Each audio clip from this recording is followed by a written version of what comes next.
federal government. We welcome our witnesses, and we'll introduce you here in a second and swear you in. The chair now recognizes the gentleman from Kentucky to lead us all in the pledge. So if you all stand.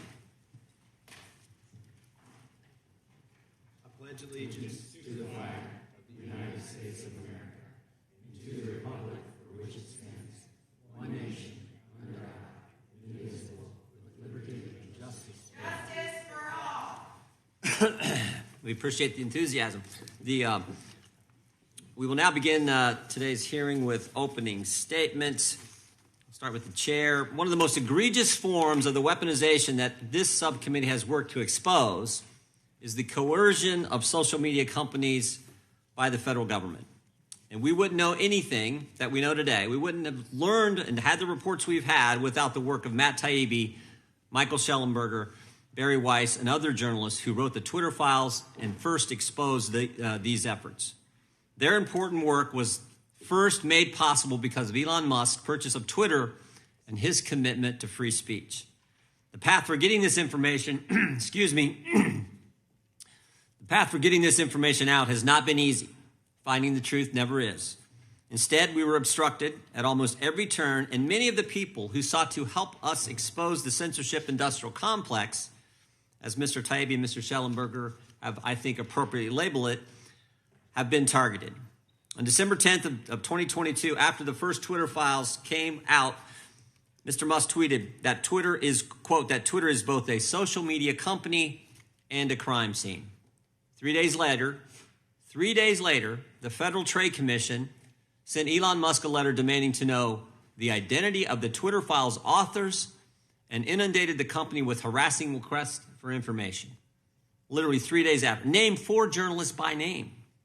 And while Twitter put this information out voluntarily, the other platforms were not as forthcoming. Instead, we had to subpoena them in February of this year, fought with them for months, had to threaten contempt before getting substantive information about government's efforts to censor the American people. And when we first had Mr. Taibbi and Mr. Shellenberger testify back in March, an IRS agent showed up at Matt Taibbi's door. I mean, think about this. I've told this story numerous times, and there's not one person I've told this story to, not one group I've spoken to, where I say, while they are testifying, while Mr. Taibbi is testifying in front of the committee about the weaponization of government, the IRS was actually, at that very moment, knocking on his door. There's not one person who thinks that was just chance. That just happened to, it was all a coincidence. Not one person believes. Everyone understands that to be the intimidation from our federal government. Now, the good news is this led to a sweeping investigation of the IRS's home visits, and the best news is the IRS has said they will no longer be making unannounced visits to American citizens' homes. It's interesting. The commissioner actually said, we are doing this to protect for the security of our agents. Baloney, they're doing it because we caught them. And we made an issue of it, and the American people understand that that is wrong. This subcommittee's work has also included putting out reports showing how CISA went from a cybersecurity agency into the disinformation police, and how the FBI coordinated with a compromised Ukrainian intelligence agency, that actually happened, to censor Americans. We were also able to expose how the other platforms were pressured to change their behavior. Documents we obtained from Facebook show that the company felt threatened by the White House directly and changed its behavior for fear of retribution. And just this morning, we released information showing the same thing happened with YouTube. While we have more information forthcoming, it's impossible to get a full accounting of the government's censorship efforts when the government actors involved will not participate with our constitutional duty to do oversight. That's why today we are serving subpoenas to former White House employees Rob Flaherty and Andy Slavitt, who have so far refused to sit for interviews despite being directly implicated in emails between the White House and tech companies. I think we might have brought this out in the previous hearing with some of our witnesses today. But never forget, the third day of the Biden administration, I think it was maybe like 36 hours into it, Andy Slavitt sends an email from the White House to Twitter saying, take down this tweet ASAP. And of course, the irony was the tweet was from this administration's Democrat primary opponent, Robert F. Kennedy Jr. And there was nothing in the tweet that was false. And yet the White House, day 3 the Biden administration is trying to take that down. So we've sent subpoenas to those two individuals and hope that we will have them in front of our committee real soon. I want to thank our witnesses for appearing before us today and helping us to continue our work in exposing government censorship, in exposing what two of our witnesses have called, as I said earlier, the censorship industrial complex, this marriage of big government, big tech, and as we found out with some of our work, big academia involved in attacking American citizens' First Amendment liberties. We appreciate you all being here. We will introduce you here in a few minutes, but I now yield to the ranking member for an opening statement. Thank you, Mr. Chairman. First, may I ask unanimous consent that the gentlewoman from Pennsylvania, Ms. Dean, a member of the full committee, be permitted to sit on the dais. She's not going to ask any questions. Without objection. Thank you very much. Good day to everyone. Every day, the American people share with members of Congress, social media friends, family, and anyone who will listen that they live largely in fear for their future. When I scroll through my social media feeds, I see people worried they don't have job opportunities or job security the generation before them had, worried they don't have time, resources, or support to take care of sick parents or disabled relatives, worried they won't be able to afford to buy a home to call their own, worried they will not be able to see their kids, send their children to college, or simply provide for their children in the way they were provided for.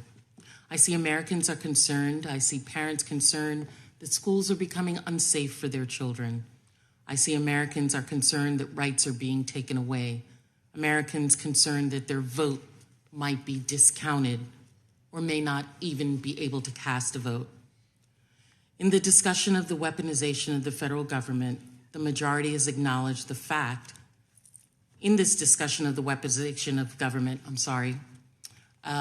one of the things that I've requested that we look into is the IRS audits of working class people and people of color, which are far, far at a higher rate than millionaires and billionaires, or a discussion in a hearing of actions by the former President Donald Trump and what he has said he will do to weaponize our government if reelected. However, we're not having a hearing about those topics. We're not having discussions. Congress is not engaged in making any headway on those things that Americans are most concerned with. Today, we're having a hearing with witnesses on the Republican side, two of whom we've already heard from. In fact, this is the second hearing where Republicans have brought out repeat witnesses, the second hearing in a row. In preparation for the 2024 presidential election, Republicans on this committee want to entrench their theory of social media censorship, their unfounded accusation that social media companies are colluding with the government to censor conservative voices. There's no evidence of this collusion, and in fact, this committee has heard closed-door testimony from 29 witnesses who have said on the record, government, as well as social media individuals, that the alleged collusion and supposed censorship claimed by the committee Republicans has not taken place. But Republicans won't release that testimony, and they are not being honest with the American people. Because as they ramp up their own misinformation campaign before the 2024 election, they need free rein to elevate hate, to engage in voter suppression online, in addition to their normal in-person voter suppression tactics. This hearing suits political purposes. Republicans are holding the same hearing all over again for one simple reason. They want to distract from the actual threat of the weaponization of government on the American people. That is Donald Trump. In the past few months, Trump has said that he would reinstate the Muslim travel ban. In fact, his exact words were, "When I return to office, the travel ban is coming back even bigger than before and stronger than before." He has vowed to use the Department of Justice to investigate his political enemies. He has said that those who oppose him should be executed for treason. He has called his political opponents cockroaches, vermin, said that immigrants are poisoning American society. He has promised to use the Insurrection Act to mobilize the military against any protesters who speak out against him if he wins re-election. Those do not resonate as plans of a democratic leader. They sound like a dictator. They promise to be one who will silence his enemies and hold on to power at any cost. As the first branch of government, it is our job to be a check on that kind of undemocratic, unstable rhetoric in this republic. Donald Trump's statements are outrageous, and this committee and every member that serves on it should be outraged by them. And every American should be outraged at this committee by not having hearings on that. Many want to shield a man who, as many experts have identified, as spouting rhetoric cribbed from Nazi regime, calling his enemies cockroaches and vermin, saying that those who oppose him are poisoning the blood of America, and even calling for the execution of people who simply speak out against him.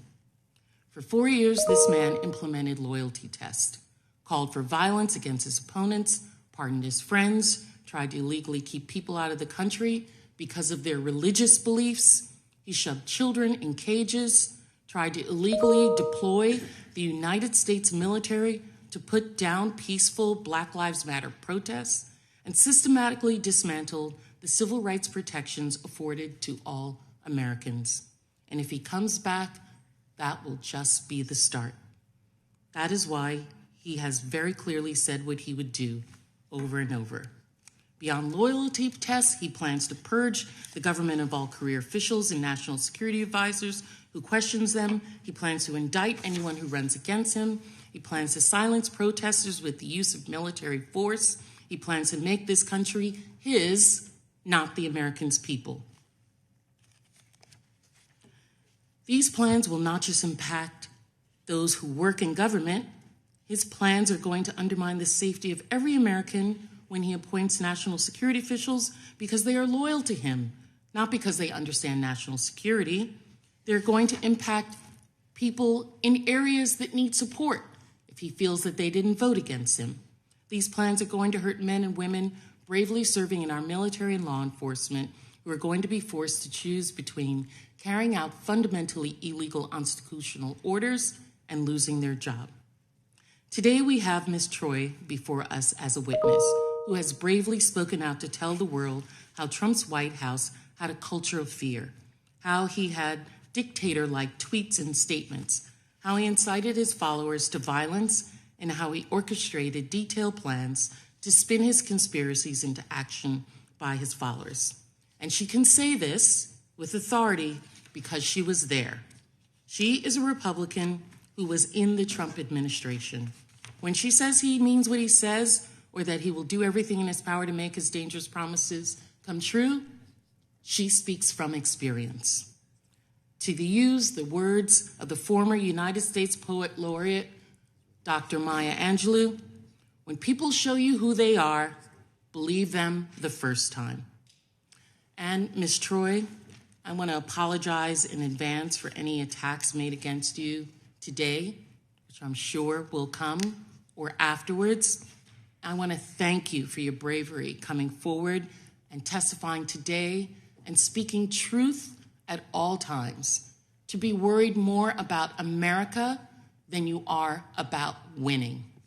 I yield back. Gentlelady yields back without objection. All other opening statements will be included in the record. We will now introduce today's witnesses. Mr. Matt Taibbi is a journalist and author. He is one of the authors of the Twitter Files, previously worked for Rolling Stone. He also has written several books about American politics and culture. He won the Izzy Award for Independent Journalism in 2020 and the Dow Prize from the National Journalism Center for his work on the Twitter Files. Appreciate you being here today, Mr. Taibbi. Mr. Michael Shellenberger is also a journalist, author, and one of the authors of the Twitter Files. He has co-founded several nonprofits, including the Breakthrough Institute, Environmental Progress, and the California Peace Coalition. His work often focuses on crime and drug policy, homelessness, and the climate. Mr. Shellenberger has also won the Dow Prize and was named a Hero of the Environment by Time Magazine in 2008. We welcome Mr. Shellenberger as well. Ms. Rupa Subramanya, pretty close, I think.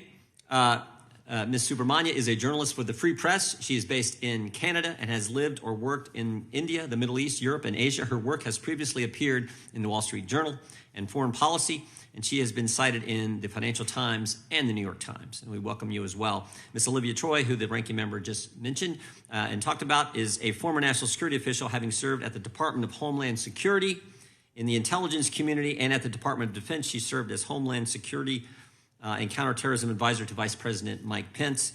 And we welcome you as well. We will now begin by swearing you in. Would you all please stand, raise your right hand. Do you swear or affirm under penalty of perjury that the testimony you're about to give is true and correct to the best of your knowledge, information, and belief, so help you God? Let the record show that each of the witnesses has answered in the affirmative. You can be seated. Thank you. Please know that your written testimony will be entered into the record in its entirety. Accordingly, we ask that you summarize your testimony in 5 minutes, give or take. We'll be a little lenient, of course. The microphone in front of you has a clock and a series of lights, and you know how this works: red, green, yellow. It gets to yellow, start winding it down. Gets to red, then you've got a little extra time, and then we'll stop. But we'll be lenient with that. Let's start with Mr. Shellenberger. Let's start with Mr. Shellenberger. We'll work right down the line. So, Mr. Shellenberger, you're recognized for 5 minutes. Thank you very much, Chairman Jordan, Ranking Member Plaskett, and members of the subcommittee. Thank you for inviting my testimony. 9 months ago, I testified and provided evidence to the subcommittee about the existence of a censorship industrial complex, a network of government agencies, including the Department of Homeland Security, government contractors, and big tech media platforms that conspired to censor ordinary Americans and elected officials alike for holding disfavored views. I regret to inform the subcommittee today that the scope, power, and law-breaking of the censorship industrial complex are even worse than we had realized back in March. 2 days ago, my colleagues and I published the first batch of internal files from the Cyber Threat Intelligence League, which show U.S. and U.K. military contractors working in 2019 and 2020 to both censor and turn sophisticated psychological operations and disinformation tactics developed abroad against the American people. Many insist that all that we identified in the Twitter files, the Facebook files, and the CTI files were legal activities by social media platforms to take down content that violated the terms of service. Facebook, X, formerly Twitter, and other big tech companies are privately owned, people point out, and free to censor content. And government officials are free to point out wrong information, they argue. But the First Amendment prohibits the government from abridging freedom of speech. The Supreme Court has ruled that the government may not induce, encourage, or promote private persons to accomplish what is constitutionally forbidden to accomplish, and there's now a large body of evidence proving that the government did precisely that. What's more, the whistleblower who delivered the CTIL files to us says that its leader, a quote-unquote former British intelligence analyst, was quote-unquote in the room at the Obama White House in 2017 when she received the instructions to create a counter-disinformation project to, quote, stop a repeat of 2016. The U.S. Department of Homeland Security's Cybersecurity and Information Security Agency, CISA, has been the center of gravity for much of the censorship, with the National Science Foundation financing the development of censorship and disinformation tools, and other federal government agencies playing a supportive role. Emails from CISA's NGO and social media partners show that CISA created the Election Integrity Partnership, EIP, in 2020, which involved the Stanford Internet Observatory and other U.S. government contractors.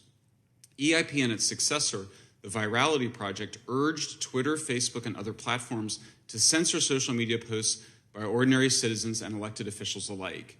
EIP reported that they had a 75% response rate from the platforms and that 35% of the URLs that they reported were either removed, labeled, or throttled or soft blocked. In 2020, the Department of Homeland Security, CISA, violated the First Amendment and interfered in the election, while in 2021, CISA and the White House violated the First Amendment and undermined America's response to the COVID pandemic by demanding that Facebook and Twitter censor content that Facebook itself said was, quote unquote, often true, including about vaccine side effects. All of this is profoundly un-American.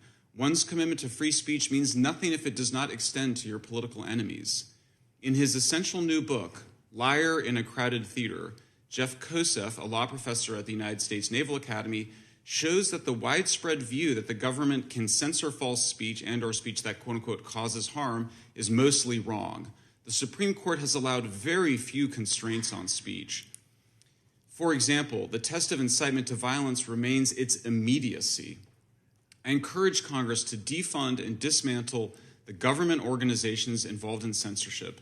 That includes phasing out all funding for the National Science Foundation's Track F, Trust and Authenticity in Communication Systems, and its Secure and Trustworthy Cyberspace track. I would also encourage Congress to abolish CISA in DHS. Short of taking those steps, I would encourage significant guardrails and oversight to prevent such censorship from happening again. In particular, it's very easy to see the line in CISA. They say they're covering physical security, cybersecurity, but they added a third one, cognitive security, which is basically attempting to control the information environment and how people think about the world, including the stories that they tell. Finally, I would encourage Congress to consider making Section 230 liability protections contingent upon social media platforms known in the law as interactive computer services to allow adult users to moderate our own legal content through filters that we choose and whose algorithms are transparent to all of us. I would encourage Congress to prohibit government officials from asking the platforms to remove content, which the Supreme Court may or may not rule unconstitutional next year when it decides on the Missouri v. Biden case. Should the court somehow decide that the government requests for censorship are constitutional, then I would urge Congress to require such requests to be reported publicly, instantaneously, so that such censorship demands occur in plain sight. Thank you very much for hearing my testimony. Thank you, Mr. Shellenberger. Mr. Taibbi, you're recognized for 5 minutes. Thank you very much. Make sure you got the mic on there. Thank you, Chairman Jordan. Hit the mic there if you could. Just hit the button there. There we go. Right, sorry about that.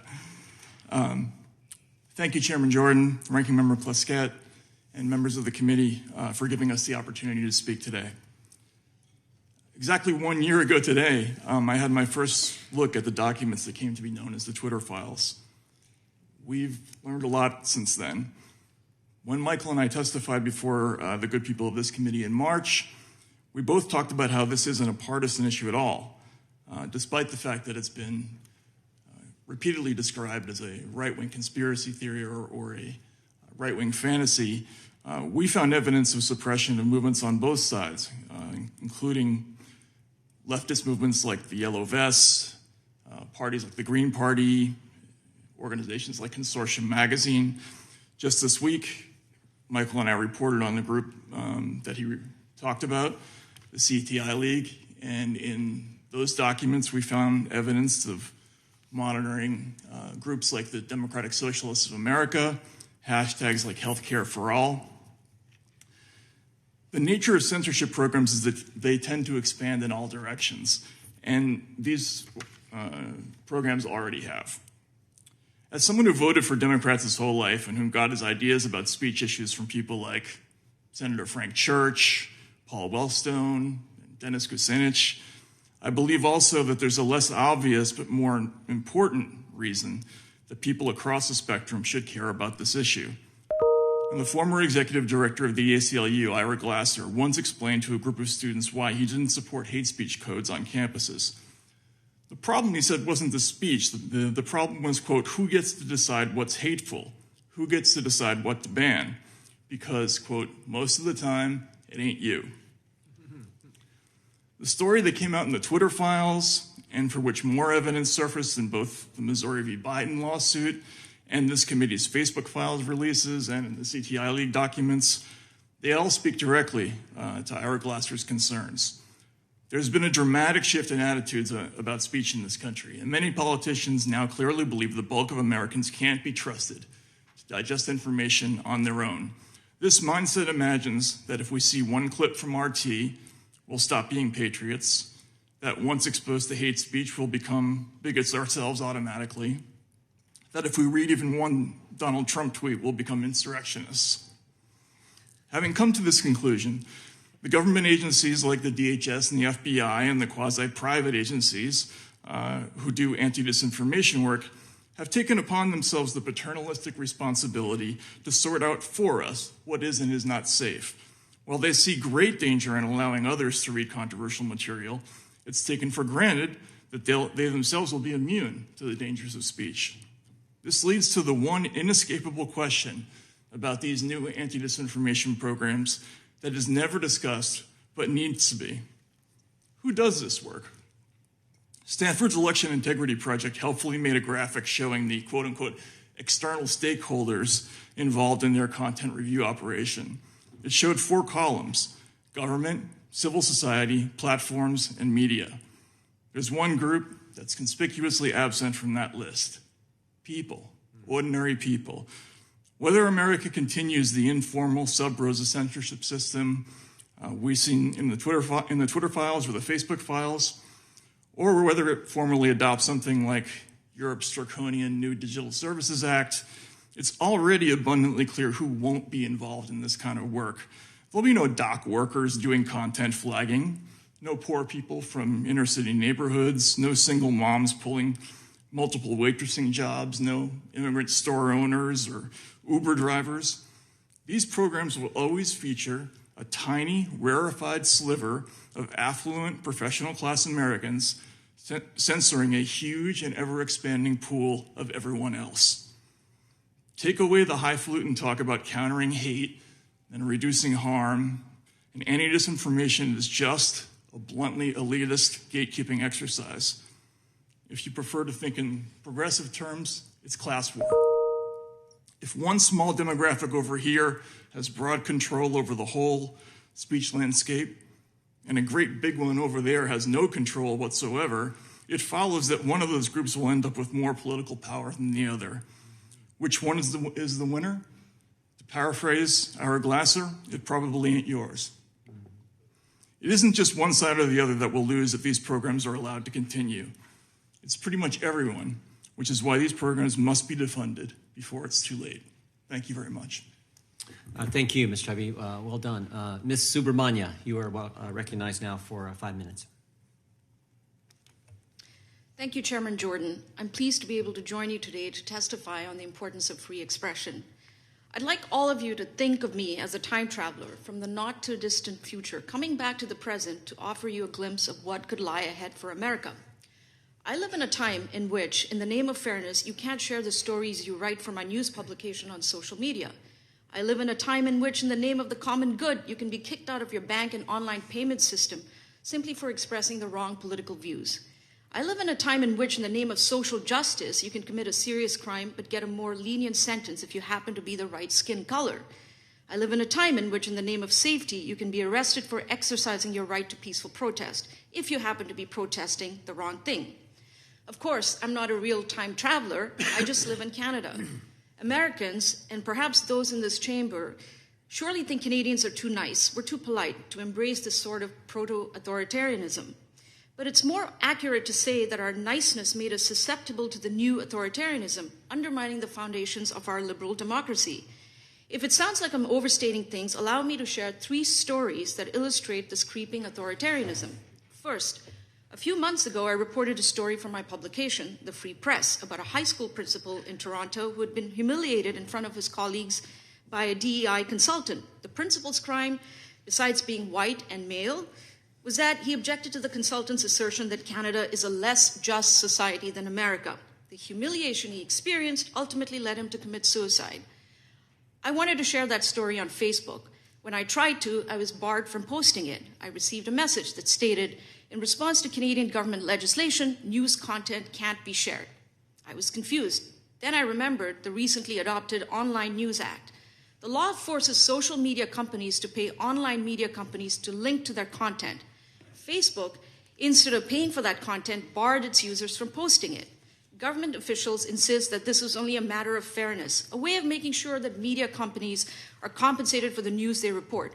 But really, this new law props up legacy media dinosaurs like the Canadian Broadcasting Corporation, Bell Media, and other companies, which are subsidized by the federal government, and all of which can be counted on to echo Justin Trudeau's worldview and toe the party line. Not being able to post was annoying, but it wasn't the end of the world for me. I don't depend on Facebook for my income.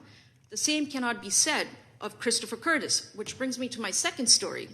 Chris is a 38-year-old renegade journalist entrepreneur in Montreal who runs a digital newsletter called The Rover. He calls himself woke. You might think that he's exactly the kind of journalist the Trudeau government would elevate. He's on the political left. He publishes stories about the plight of the homeless and police brutality. The problem is that, unlike government-funded news companies, independent media companies are truly independent, which means they report stories that don't comport with whatever the government wants them to report. For example, in September 2020, The Rover reported a story on federal mistreatment of Mohawk Indians. This month, it published a story about migrant workers who had been abused and trafficked with the unwitting help of the federal government. But under this new law, The Rover can't build its audience. Unable to post content on Facebook or Instagram, the newsletter can't reach new subscribers. It cannot grow its subscriber base. This is a slow death, says Chris. For now, he's unsure how he's going to support his partner and their 3-year-old daughter. He's thinking of going back into construction, which takes me to my third story. Danny Bulford, now 41, used to be an officer in the Royal Canadian Mounted Police, the equivalent of the FBI. For years, he was a sniper in the Prime Minister's protective detail. Then, in 2021, Danny quit because he didn't want to get his COVID vaccination. In early 2022, truckers descended on Ottawa to protest new COVID vaccine requirements. Danny joined them. The government declared a state of emergency. Danny, like many demonstrators, was arrested and later released without charge. Then something chilling happened. On February 17, 2022, Danny logs into his bank accounts, starting with his checking and savings accounts at the CIBC, but instead of seeing his balance, he had about $160,000 in there. The only thing he saw was a dash. Then he logs on to Scotiabank to see about an additional checking account. Once again, there was no sign of any money in his account. Finally, he logs into the Royal Bank of Canada, which handles his MasterCard account, and he was told he had no access to any credit. Danny's wife was also unable to access any of these accounts. Suddenly, they were worrying about how to cover their next mortgage payments and how to feed their 3 kids. That is what it means to be debanked. Debanking has been one of the Trudeau government's weapon of choice. Since 2018, it has frozen the accounts of more than 800 Canadians who did things it didn't approve of, including those of 280 who took part in the truckers' protest, which the government regarded as illegitimate. Soon after, Danny moved his money out of the big banks and into local credit unions, hoping it would be safer there. The worst part of this, Danny told me, is not believing in the country I spent my career serving. It's this feeling that we're being watched, torn apart, made to feel like the much-hated other in our own country. Canada was once a bastion of free expression, but now not so much. Consider that at the same time the government and its corporate allies are curbing the free expression of truckers and journalists, the government is defending the rights of pro-Palestinian demonstrators, many of whom traffic in what can only be called anti-Semitism. Think about that. Vaccine skepticism, not okay. Peddling medieval blood libel legends about Jews, okay. I'm all for protecting free speech. I'm from the free press. I just want that protection applied fairly. I also want to be clear. These are just a handful of hundreds of stories I could have picked. What is happening in Canada is a gradual suffocation of free expression. It is draped in a cloak of niceness, inclusivity, and justice, but it is regressive, authoritarian, and illiberal. I came here today not simply to warn you about what lies ahead, but to plead with you to do something about it. Now is not the time to be polite. Now is the time to defend loudly the liberties and rights that have given us the greatest freedoms in human history. Across the world right now, governments, in the name of the good, are considering or adopting measures like we have in Canada. Look at Dublin. They're about to enact a draconian hate crime bill that poses a dire threat to free speech. In Paris, President Emmanuel Macron has called for censoring online speech. This is to say nothing of Russia, China, and Iran. America is so exceptional, indispensable, really. Please do not succumb to the same illiberalism, authoritarianism. Please keep fighting for what you know is right. Canada is watching. The world is watching. Thank you. Well said. Thank you. Very well said. Ms. Troye, you're recognized for 5 minutes, and we'll give you a little extra if you need it. Chairman Jordan, Ranking Member Plaskett, and members of the committee, thank you for the opportunity to testify today. The threat of weaponization of the federal government is a serious topic that requires sober analysis. Unfortunately, what we see here today, and what we have seen from this committee over the past year, is instead a politically motivated fantasy detached from reality. Members of this committee and their witnesses make grand and vague accusations about government censorship, but those foggy allegations are refuted by the facts that private social media companies moderating content on their own private platforms is not government censorship. It is those private companies exercising their own First Amendment rights to rid their platforms of misinformation. In my experience as a national security official, the federal government strictly adhered to the First Amendment by advising and assisting social media platforms in combating misinformation, while the ultimate decision about what action, if any, to take rested solely with the platforms themselves. I know what real weaponization of the federal government looks like because I've seen it with my own eyes. I worked in the Trump White House, where I served as Homeland Security and Counterterrorism Advisor to Vice President Mike Pence. On numerous occasions, I witnessed President Trump and his allies attempt to use the powers of the presidency to further his private political agenda at the expense of the American people. Trump administration officials attempted to manipulate intelligence assessments to support its ban on nationals from Muslim countries entering the United States. They delayed natural disaster aid to blue states who had not supported President Trump's election. In the early days of the pandemic, they resisted sending federal assistance to New York as thousands of innocent Americans suffered. Instead of continuing to spread conspiracy theories about government censorship, this committee should instead focus on the very real and very dangerous threat posed by the leading Republican candidate openly threatening to use every lever of presidential power against his political opponents if he returns to the White House. Former President Trump has promised, quote, retribution against those who have wronged and betrayed him and his political movement. He has pledged to, quote, root out the radical left thugs that live like vermin within the confines of our country. Trump has called the press the enemy of the people and has vowed to, quote, come down hard on MSNBC and make them pay, quote, for its critical coverage of him. He has promised to, quote, arrest his political opponents, saying he would have no choice, lock them up. He has said that his own chairman of the Joint Chiefs of Staff committed treason and that, quote, in times gone by, the punishment would have been death.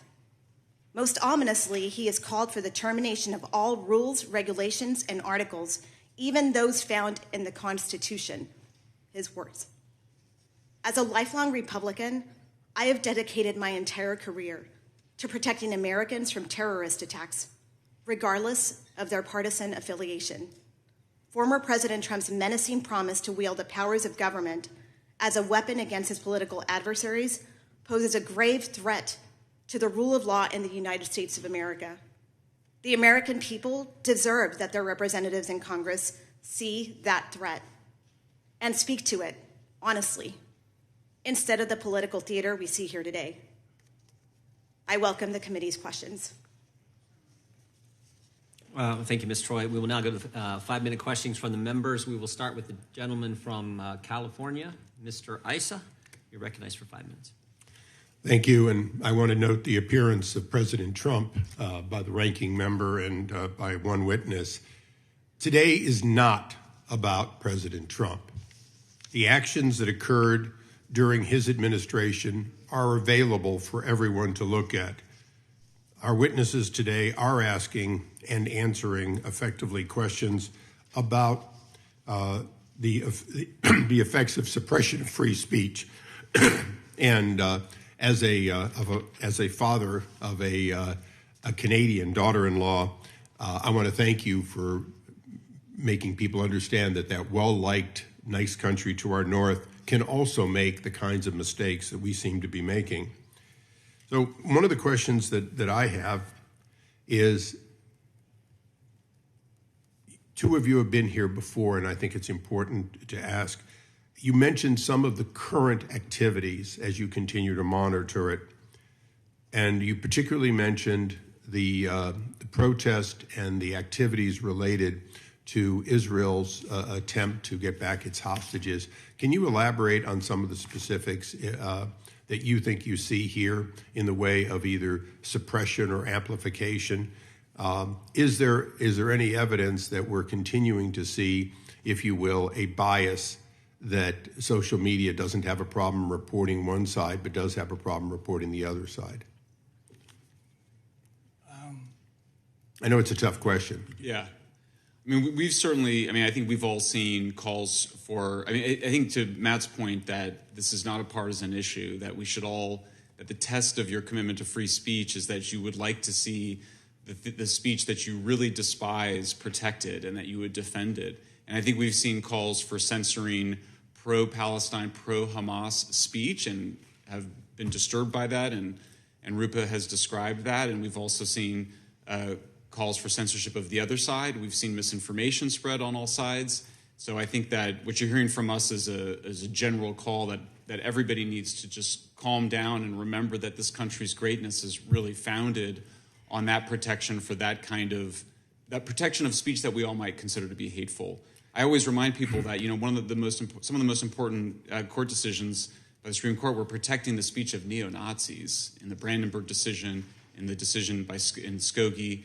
If we can tolerate neo-Nazis marching through neighborhoods of Holocaust survivors, certainly I think we're capable of tolerating people defending violent attacks. And that brings us to a question. As we bring you back here and some new witnesses, do we have a challenge in America that we're constantly looking at what should be censored, rather than how do we get more free speech so that the counter opinions are heard as loudly as those who yell and are heard the first time? Well, first of all, thank you for the question. I think it's important to remember that the First Amendment not only guarantees people the right to speak and voice their opinions, but it also guarantees the right of all of us to hear those opinions. That's a crucial element of the promise. So that goes to a follow-up. If that's the case, your suggestion about a instantaneous and transparent unveiling of any and all reduction, throttling, etc. Let's assume for a moment it's technically possible quickly. It's certainly possible, but let's just say it was technically possible quickly. We're a legislative body. Do you believe it's appropriate for us in a Transparency Act to mandate that this happen so that we no longer have the kind of things that happened to the chairman, where he simply was systematically throttled so that he wasn't censored, he simply wasn't heard very loudly? If we had had that, do you believe that it would have changed the outcome, and should Congress look at mandating it? I can say something about that. Yeah, sure. Yeah, I mean, I strongly support transparency. If you require, for example, that government officials or people supported by the government, such as this EIP or VP group, and by the way, just to give you some quotes. Well, you mean what the ranking member described as legitimate, suggestions, and it was independent. Right. Isn't that always the defense, though, is that we didn't make the decision and the other guy didn't make the decision, it just happened? Right. I'm down to just a few seconds, and I do want to thank our Canadian for pointing out that we are about one step away from defunding here in the United States bank accounts. This administration has returned, so you understand, in the United States to making sure that people selling products or involved in activities that they don't want fail to have access. And that is another form of censorship that, I'm sorry it's gone so far in Canada, but trust me, it's underway in this country. Mr. Chairman, I thank you, and I thank both of you. Sorry to cut you off. I yield back. The gentleman yields back. The gentleman from Virginia is recognized. Thank you, Mr. Chairman. And Ms. Troye, I want to thank you for your powerful statement and for your courage. And I understand why my friend from California wants to tell us that this hearing isn't about Donald Trump, because that's too difficult a topic. Jerry, as my friend, I did want to thank you for bringing Mr. Chairman, it's my time. I reclaim my time. Virginia. Imagine it's October 2020, and someone tells you that President Donald Trump is going to use violence and chaos directed at the Congress and the Vice President of the United States to overturn the legitimate results of the 2020 presidential election. For many, that would have been hard to believe, and I'm sure my friends on the other side would have said, there they go again. Critics of Trump will just claim anything. But everyone here saw what happened on January 6th, and we now have, in fact, a federal indictment charging him with that very matter. This month, we learned that Donald Trump's shadow administration at Project 2025 is planning executive orders that would invoke the Insurrection Act and allow him to send military out to patrol American streets. Ms. Troye, some of my colleagues across the aisle have suggested that Trump's quotes about using military in our cities and the rumored plans to invoke the Insurrection Act are simply bluster designed to galvanize his base. Would you dismiss Trump's plans to deploy the military against American citizens as bluster? Thank you for the question. Absolutely not. Having worked in the Trump administration when President Trump at the time repeatedly raised the Insurrection Act as a potential to be used on protesters, even safe protesters, repeatedly. And I can tell you that there were some serious heated discussions with members of his own cabinet, the Secretary of Defense, the Chairman of the Joint Staff, heads of law enforcement, who expressed significant concern about the things being discussed to be used against our own American citizens. Yeah. That is something that should be taken very, very seriously. On June 1, 2020, on June 1, Americans watched as the National Guard participated in a violent crackdown near the White House. That's what you're referring to. Is that not right? Correct. And there was a heated debate, and the president was the one asking that federal troops, military, U.S. military, be called, up to 10,000 troops to quell peaceful protests in Washington, D.C. Is that accurate? That is correct. I was there that day. And it was the president arguing to use the military. That is correct. And presumably, General Milley at the time resisted those calls. Is that correct? That is correct, and so did Secretary Esper. And that might have something to do with President Trump referring to the chairman of the Joint Chiefs, General Milley, his chairman, as a traitor, and invoking the fact that in the old days, the price to be paid for convicted treason is death. Is that correct? That is correct. Chairman Milley was just doing his job in military service. Do you believe that the deployment of 10,000 troops at that time would have been consistent with the mission of the American military, suppressing peaceful demonstrations by fellow Americans in the nation's capital? President Trump was told repeatedly that that would not be an appropriate use of the military resources, and he was also told that his efforts to resituate law enforcement and use law enforcement agencies that are not appropriate for crowd control were also incorrect uses of what our law enforcement and these entities are traditionally used for. In your testimony, you cited violent language, increasingly incendiary language being invoked by President Trump about his so-called enemies. One of the words he used was vermin. What does that echo in your mind? Anyone else come to mind historically who referred to enemies of the state as vermin? Yes, the horrible Hitler. And Goebbels. Thank you. Thank you so much for your courage. Thank you for being here. And I hope the American people take heed from your strong words today about the threat that's looming. I yield back.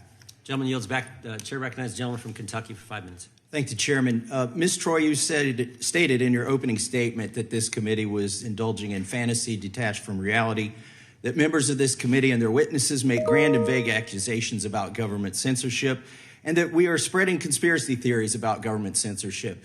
Would one of those conspiracy theories be that government-funded agencies were flagging and trying to censor official congressional accounts on social media? Are you denying that that occurred? I would have no knowledge of that. I'm not aware of that happening. Well, we're going to make you aware of that right now. Mr. Shellenberger, can you speak to this tweet? I saw that you flagged this in one of your recent articles on Substack. Can you tell us why this tweet brought attention in your article? Yeah, because that was one of the tweets that that the Virality Project at Stanford Institute Internet Observatory had flagged to Twitter as misinformation. and that I believe it was labeled or censored in some other way. So it was the Stanford Virality Project, that is funded by the government, is it not? Yes, it is. And so their purpose, ostensibly, is to stop misinformation, malinformation, and to flag things they say that might be against the terms of service of the social media companies. Is that correct? Yeah, that's right. Ms. Troye, is there any reason you think that this should have been flagged?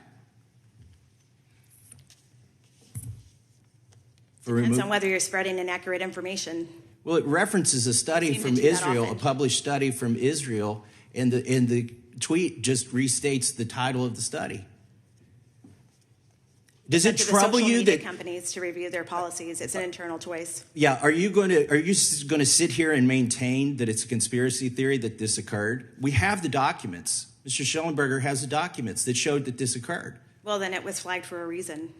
What's the reason? Is there ever a good reason to censor a member of Congress? This is my official account.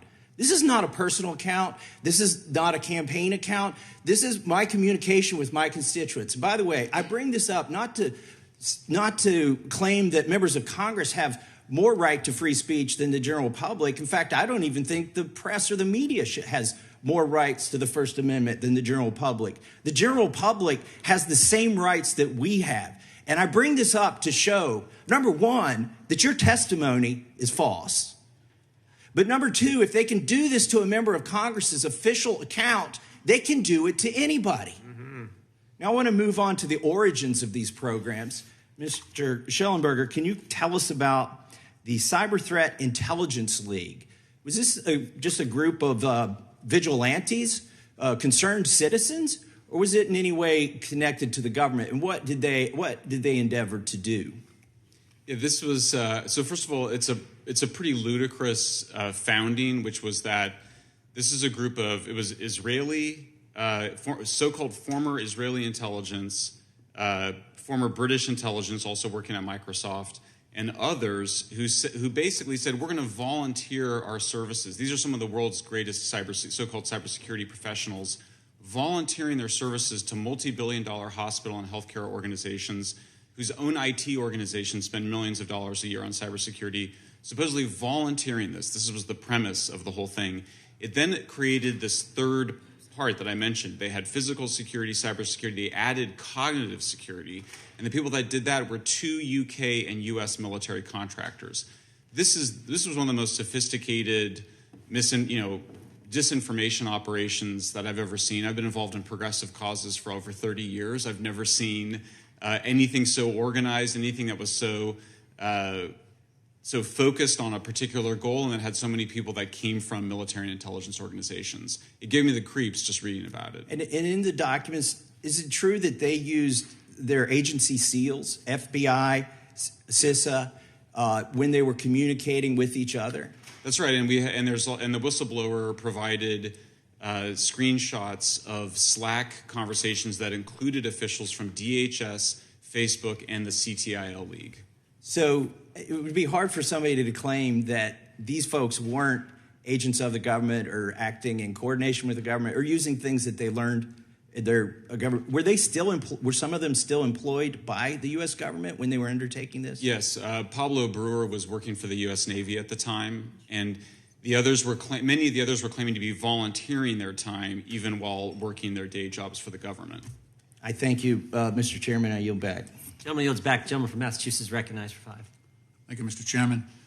Mr. Chairman, there's a term in behavioral science called the weaponization of incompetence. That is, it refers to the tactic of employing deliberate or feigned ineptitude or stupidity in order to avoid an unwanted task or responsibility. And I dare say that is what the Republican leadership is involved in this committee. This is the last hearing, even though this subcommittee was launched with great fanfare, we have not had a hearing in this select subcommittee since July. And not only has so much time passed, but at today's hearing, we bring back the same 2 witnesses that we heard back in July. Actually, Mr. Shellenberger mentioned 9 months ago that he had been here. And so I'm just cognizant of the fact that this is an investigation of the federal government, right? The federal government. That's what we're supposed to be investigating. We have 4.3 million federal employees. We have 2 million retirees, all of whom would be available to come here and testify about their experience for these allegations of weaponization of the federal government. And yet we bring back the same 2 witnesses we had many months ago, and we bring back, by her own description, a time traveler from Canada. I love Canada, by the way. And if this was a hearing on the Canadian government, I would have Canadians lined up out in the hallway ready to testify. But the only witness here that actually experienced in the federal government and could testify to that is Ms. Troye, and I'm very thankful for her testimony. You know, I'm old enough to remember Republicans who knew what they were doing, and I miss them. I miss them. I'm old enough to remember a Republican president who stood up to Russian dictators, not suck up to Russian dictators. American presidents, Republicans, who told Mr. Gorbachev, take down this wall, stood up for democracy, defended our democratic allies in Europe, didn't look for excuses that, well, the money's not in the budget, so we can't defend Europe. And that's what I see here today. Ms. Troye, the effect of incompetence in government at extreme levels, is that not itself a threat to national security? Yes, it absolutely is. So in our government, we recently spent 22 days without a Speaker of the House due to infighting, and we went through multiple candidates. It was like an episode of one of those reality shows. We had another candidate, and the only reason the recent Speaker got elected is because he had the distinct quality that no one really knew him. And so he was chosen as our next Speaker. And the litmus test was whether or not the next Speaker was subservient enough and adherent enough to the former president who runs the Republican Party out of Mar-a-Lago. But that's not all. In June, the House Republican leadership brought us to the verge of a catastrophic default on our national debt, one that leading economists warned would be a first in American history and undermine the full faith and credit of the United States government and lead to a global economic meltdown. So now we're facing a war in Europe, a war in the Middle East. We're facing a looming shutdown again of the United States government, and we're dealing with the weaponization of the deep state, which seems pretty shallow at this point, with the paucity of witnesses that the Republican majority has produced. I hope at some point we get back to the business that America here that sent us here to do. This is not it. This is crazy conspiracy theory that we're pursuing here, and we ought to get back to the business that America demands us by virtue of our oath of office. And I yield back. The gentleman yields back. The chair now recognizes the gentlelady from New York, Ms. Stefanik, for 5. Thank you, Mr. Chairman. It has been almost 1 year since the first bombshell Twitter files. Looking back now, and my questions are for Mr. Taibbi and Mr. Shellenberger, what was the most alarming thing that you came across during your review of internal Twitter documents? And I have a number of follow-up questions, so keep it short. Sure. Thank you for the question. I think the most alarming thing that we saw was the regular stream, organized stream of communication between the FBI, the Department of Homeland Security, and the largest tech companies in the country. They had an organized system for flagging content, not occasionally, but in enormous numbers, involving spreadsheets of accounts that ran to the hundreds and thousands. And this was shocking to us, and to the congressman's point, this isn't crazy conspiracy theory. We've already had 4 federal judges rule that they believe this activity violates the First Amendment. This is quite serious. We didn't know whether it was against the law, but we certainly thought it was shocking enough to be in the public interest, and that for me was the most serious thing. Yeah, for me, it was seeing the so-called former FBI officials within Twitter and working with and other groups, including this Aspen Institute, participating in an effort to so-called pre-bunk the Hunter Biden laptop before it was ever published in the New York Post, and then to get it censored by Twitter in violation of Twitter's own terms of service, whose internal staff had concluded that the New York Post tweet had not violated their terms of service, and they censored it anyway. Mr. Shellenberger, I want to ask you further that revolving door between the FBI and Twitter, and I also want to ask about those third-party, essentially government proxies. You referenced the Aspen Institute. Can you delve deeper into both of those questions, both of those topics? Sure. It was the former general counsel of the FBI, Jim Baker, and the former deputy director of the FBI had both taken jobs at Twitter. There were so many FBI people at Twitter that they had their own internal group and their own little crib sheet to describe the difference between the terms that they use at the FBI versus at Twitter. CIA had it as well. Yeah, CIA as well had their own little internal group. And I'm sorry, what was the second question? The third-party proxies. Oh, like yeah. the Well, Aspen then the Institute. Aspen Institute, this was the weirdest thing. We discovered that Aspen Institute had created a workshop that it was attended by basically all of the major media, including as well as all the major social media platforms, to basically pre-bunk in advance the Hunter Biden laptop, even though it had not been, there was no evidence that it existed outside of the fact that the FBI knew that they had it because they got it in December 2019. So to have the Aspen Institute trying to persuade people not to cover the Hunter Biden laptop story in August and September of 2020 was quite chilling and disturbing to see. These content moderators at social media platforms like Twitter wield an enormous amount of power in terms of determining not only what Americans can say, but also what Americans can see. Do you believe, Mr. Taibbi and Mr. Shellenberger, that it's appropriate for unelected bureaucrats? I wanted to stress again that all this was happening secretively with the blessing of the Department of Homeland Security, with them sending things to, this is from the EIP at Stanford to Twitter and Facebook saying, we repeat our recommendations that this account be suspended. We recommend labeling all instances of this article. We recommend that you flag as false this. All these demands being made secretly without any public review. My view is that the government doesn't decide who can speak in the town square. Why should the government be deciding who can speak on social media platforms? We, the people, should decide our own content as adults, legal content. It should not be decided by either government or big tech. And Mr. Taibbi and Mr. Shellenberger, do you believe that this censorship is a form of election interference?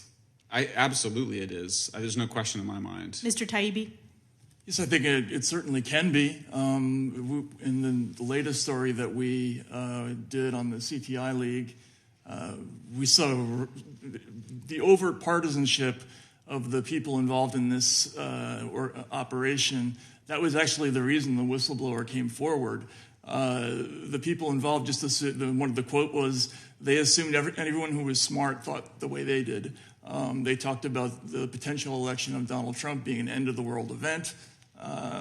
They talked about the wackadoodles who actually watch Fox News.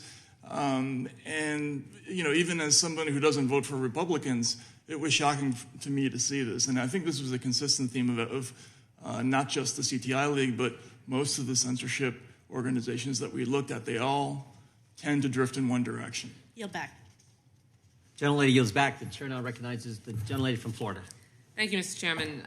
All of us here today have heard the stories of the depths of human depravity from the Hamas attack, resulting in unthinkable brutality, including the mass murder of innocent Jews and civilians on October 7th. Witnessing such barbarity steals part of your humanity, and it demonstrates how hatred can drive humans to do unspeakable things to one another. And nowhere is hatred more evident than on social media. Since the October 7th attack, anti-Semitic and anti-Muslim hate speech has exploded online. In just 1 month after the attack, the hashtag Hitler was right appeared in over 46,000 posts.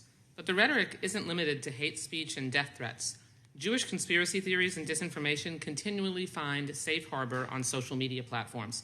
Even the racist and anti-Semitic Great Replacement theory was recently amplified on Twitter/X by none other than its owner, Elon Musk, and the right-wing darling, Tucker Carlson. Terrorists use the platforms to terrorize target populations, and Hamas even used the personal accounts of hostages and victims to live stream their brutality to incite further violence. Mr. Taibbi, yes or no, should social media companies allow rape and murder to be live streamed by terrorists on their platforms in order to create fear and incite violence? I believe that would violate their terms of service, would it not? So your answer is no? It should not. They should not be allowed to do that? Live stream rape and murder? No, Right. I think that would count as speech that would be prohibited under their terms of service. Good. You do have absolutist policies, but I do not have absolute. I do not have. Please don't interrupt me. You have absolute. I've asked your question. You answered it. You do have absolutist policies. At least they have some limits. But I think a Homeland Security official. With respect, Congressman, all journalists operate reclaiming under my time. limits. If a Homeland Security official echoed your opinion, you would call it censorship. But I'm glad that at least you acknowledge that rape and murder should not be allowed on social media platforms. Ms. Troye, I have the same question. Yes or no? Should social media companies take down brutal images of rape and murder live streamed by Hamas or similar groups like ISIS? I agree with No, Mr. Ms. Troye. Oh, Ms. Troye. Ms. Troye. You were looking at me. Sorry. Yeah, I believe they should follow their internal policies and they should absolutely not leave content up like that. And I can tell you, as someone who worked on the Christchurch shooting where that terrorist live streamed the attack, which was horrifying, horrific, we did have conversations. We had official meetings with social media as an international community to discuss terrorist use of the internet and this violent rhetoric on there and what it would lead to more potential violence. These conversations were done in conjunction with social media companies, and it was up to them on their policies to make their decision on whether that met the threshold. And that's exactly the point. Can you talk about, during your time at the Trump White House, did you experience situations where information shared on social media presented a national security concern? Yes, there were multiple times. I will also reference what happened at the El Paso Walmart shooting, where there was reference to the Great Replacement. That manifesto was posted on social media. That social media platform did not cooperate. They did not remove it, and I want to remind people that my aunt was in that Walmart when that shooting happened. And shifting gears, I want to ask about actual weaponization of the federal government, not the bogus red herrings that my Republican colleagues want to chase today, as you referenced in your opening statement. In your time on Trump's National Security Council, how were NSC staffers treated if they pushed back on so-called deep state narratives? Well, a lot of the time they were fired. And given what you saw on Trump's fresh threats to literally weaponize the government to attack his critics, what would a potential second term look like? I think that you would see many experts across U.S. government and the Intelligence Committee purged. There is currently a plan, Project 2025, that talks about exactly that. And I think that you would see a lot of the expertise be replaced by loyalists. And as a result of that, you would see a lot of damage to programs across the U.S. government that I want to remind people that all Americans utilize and need. There would be loyalists in charge of disaster relief aid, like I've mentioned, who would be making those decisions. Thank you. So making sure that we have social media companies that are able to communicate with the federal government to ensure that we protect people's lives and national security interests is critical. Mr. Chairman, we know social media companies fail to adequately moderate content, and this consistent failure spreads hate and deadly information. Hate online jumps off the screen and results in real-world acts of violence. Instead of focusing on real-world dangers, Republicans pillory public officials and academics who call out the companies who profit from the harm that they help cause. Then somehow they twist it into a narrative where conservatives are the victims, even as Trump revives Nixon's enemies list right in front of our eyes. It's time for Republicans to stop gaslighting Americans. And I yield back the balance of my time. Mr. Chairman, I have a unanimous consent motion. Gentleman's recognized. I'd ask unanimous consent to introduce a November 21, 2023 letter to Linda Yaccarino, CEO of X, and Elon Musk, owner of X, that was signed by 25 members of Congress expressing grave concern surrounding X's failure to abide by its own policies governing the promotion of misinformation and hateful, violent, and terroristic propaganda videos, and for using those videos for profit. Without objection. Mr. Chairman, I have unanimous consent. Gentlemen, Kentucky's recognized. Ask unanimous consent to submit for the record an article entitled CTIL Files Number 1, U.S. and U.K. military contractors created sweeping plan for global censorship in 2018. New documents show by Michael Shellenberger, Alex Gutentag, and Matt Taibbi, November 28, 2023. Yeah, without objection. The chair now recognizes the gentleman from Florida for 5 minutes. Thank you, Mr. Chairman. It's just absolutely fascinating to me how the folks on the left side of this dais are calling these things conspiracy theories when just through the Missouri v. Biden case, there is a treasure trove of actual evidence in a court proceeding, witness testimony, factual evidence that shows that all of this has been happening under the Biden administration and that there is true censorship from this White House into the American people. Mr. Shellenberger, I want to start with you. On November 2nd, 2023, you posted an article on your Substack entitled FBI and DHS Directors Mislead Congress About Censorship. In the post, you detail Senator Paul's recent questioning of DHS Secretary Mayorkas and FBI Director Wray regarding their respective departments' censorship activities. Notably, Secretary Mayorkas and Director Wray both testified that their agency personnel complied with the law and did not violate First Amendment rights by targeting constitutionally protected speech on social media platforms. Given what we have learned in recent months from the Missouri v. Biden case and your investigative reporting shining the light on the Cyber Threat Intelligence League, is it fair to say that Secretary Mayorkas and Director Wray lied to Congress when they told Senator Paul that their agency personnel did not target constitutionally protected speech? Yeah, I mean, I think it's fair to say that they misled Congress. I can't be sure of their intention, but they're wrong that those agencies weren't involved in demanding censorship by the social media platforms. And just briefly, like how were they involved in censoring speech? Well, FBI, I don't want to read your whole article.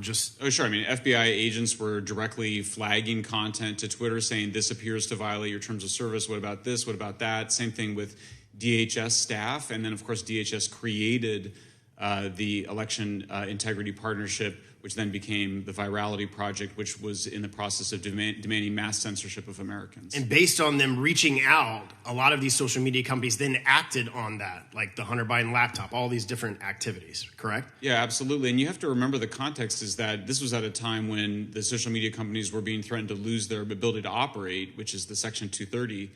One of the most dramatic instances, which is in the Facebook files, is where the White House is demanding that Facebook censor content that they think could lead to people becoming hesitant to take the vaccine. Facebook responded and said that they were removing often true content of vaccine side effects.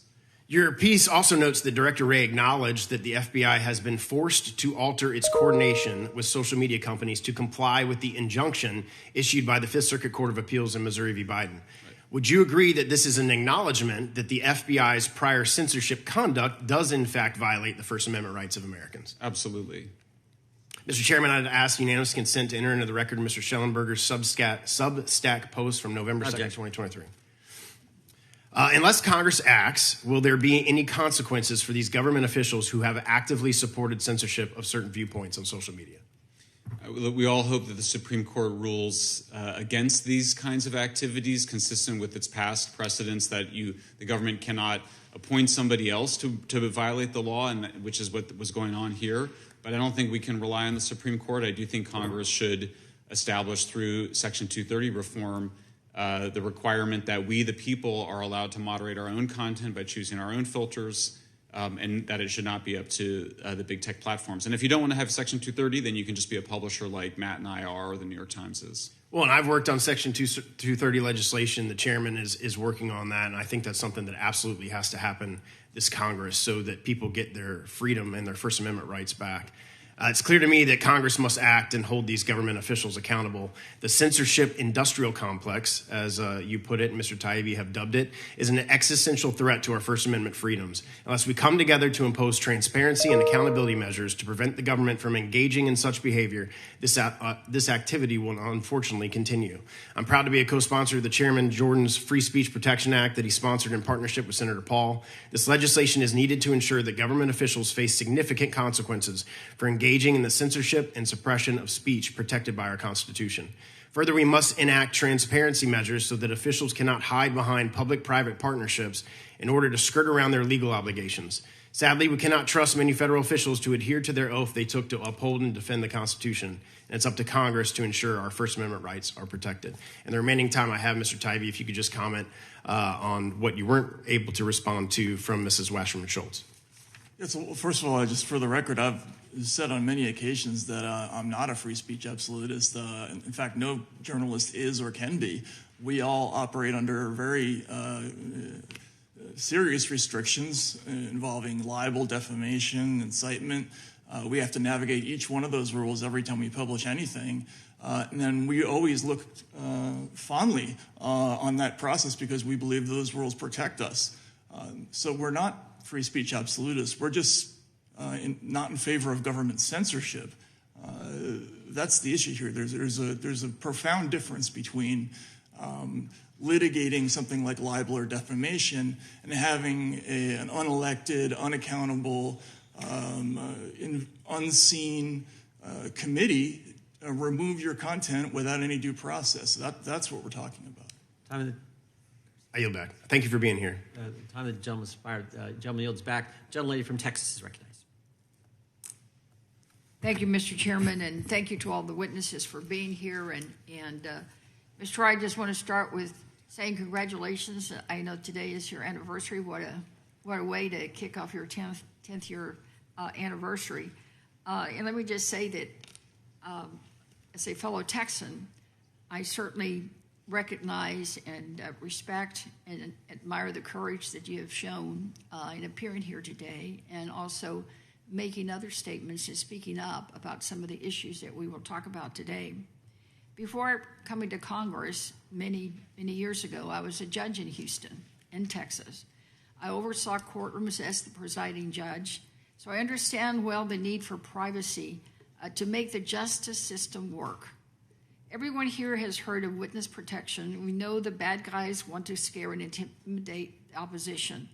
You've talked about a bad guy today, and I think you've said that in one interview that I saw you did that former President Trump never saw a line he wouldn't cross.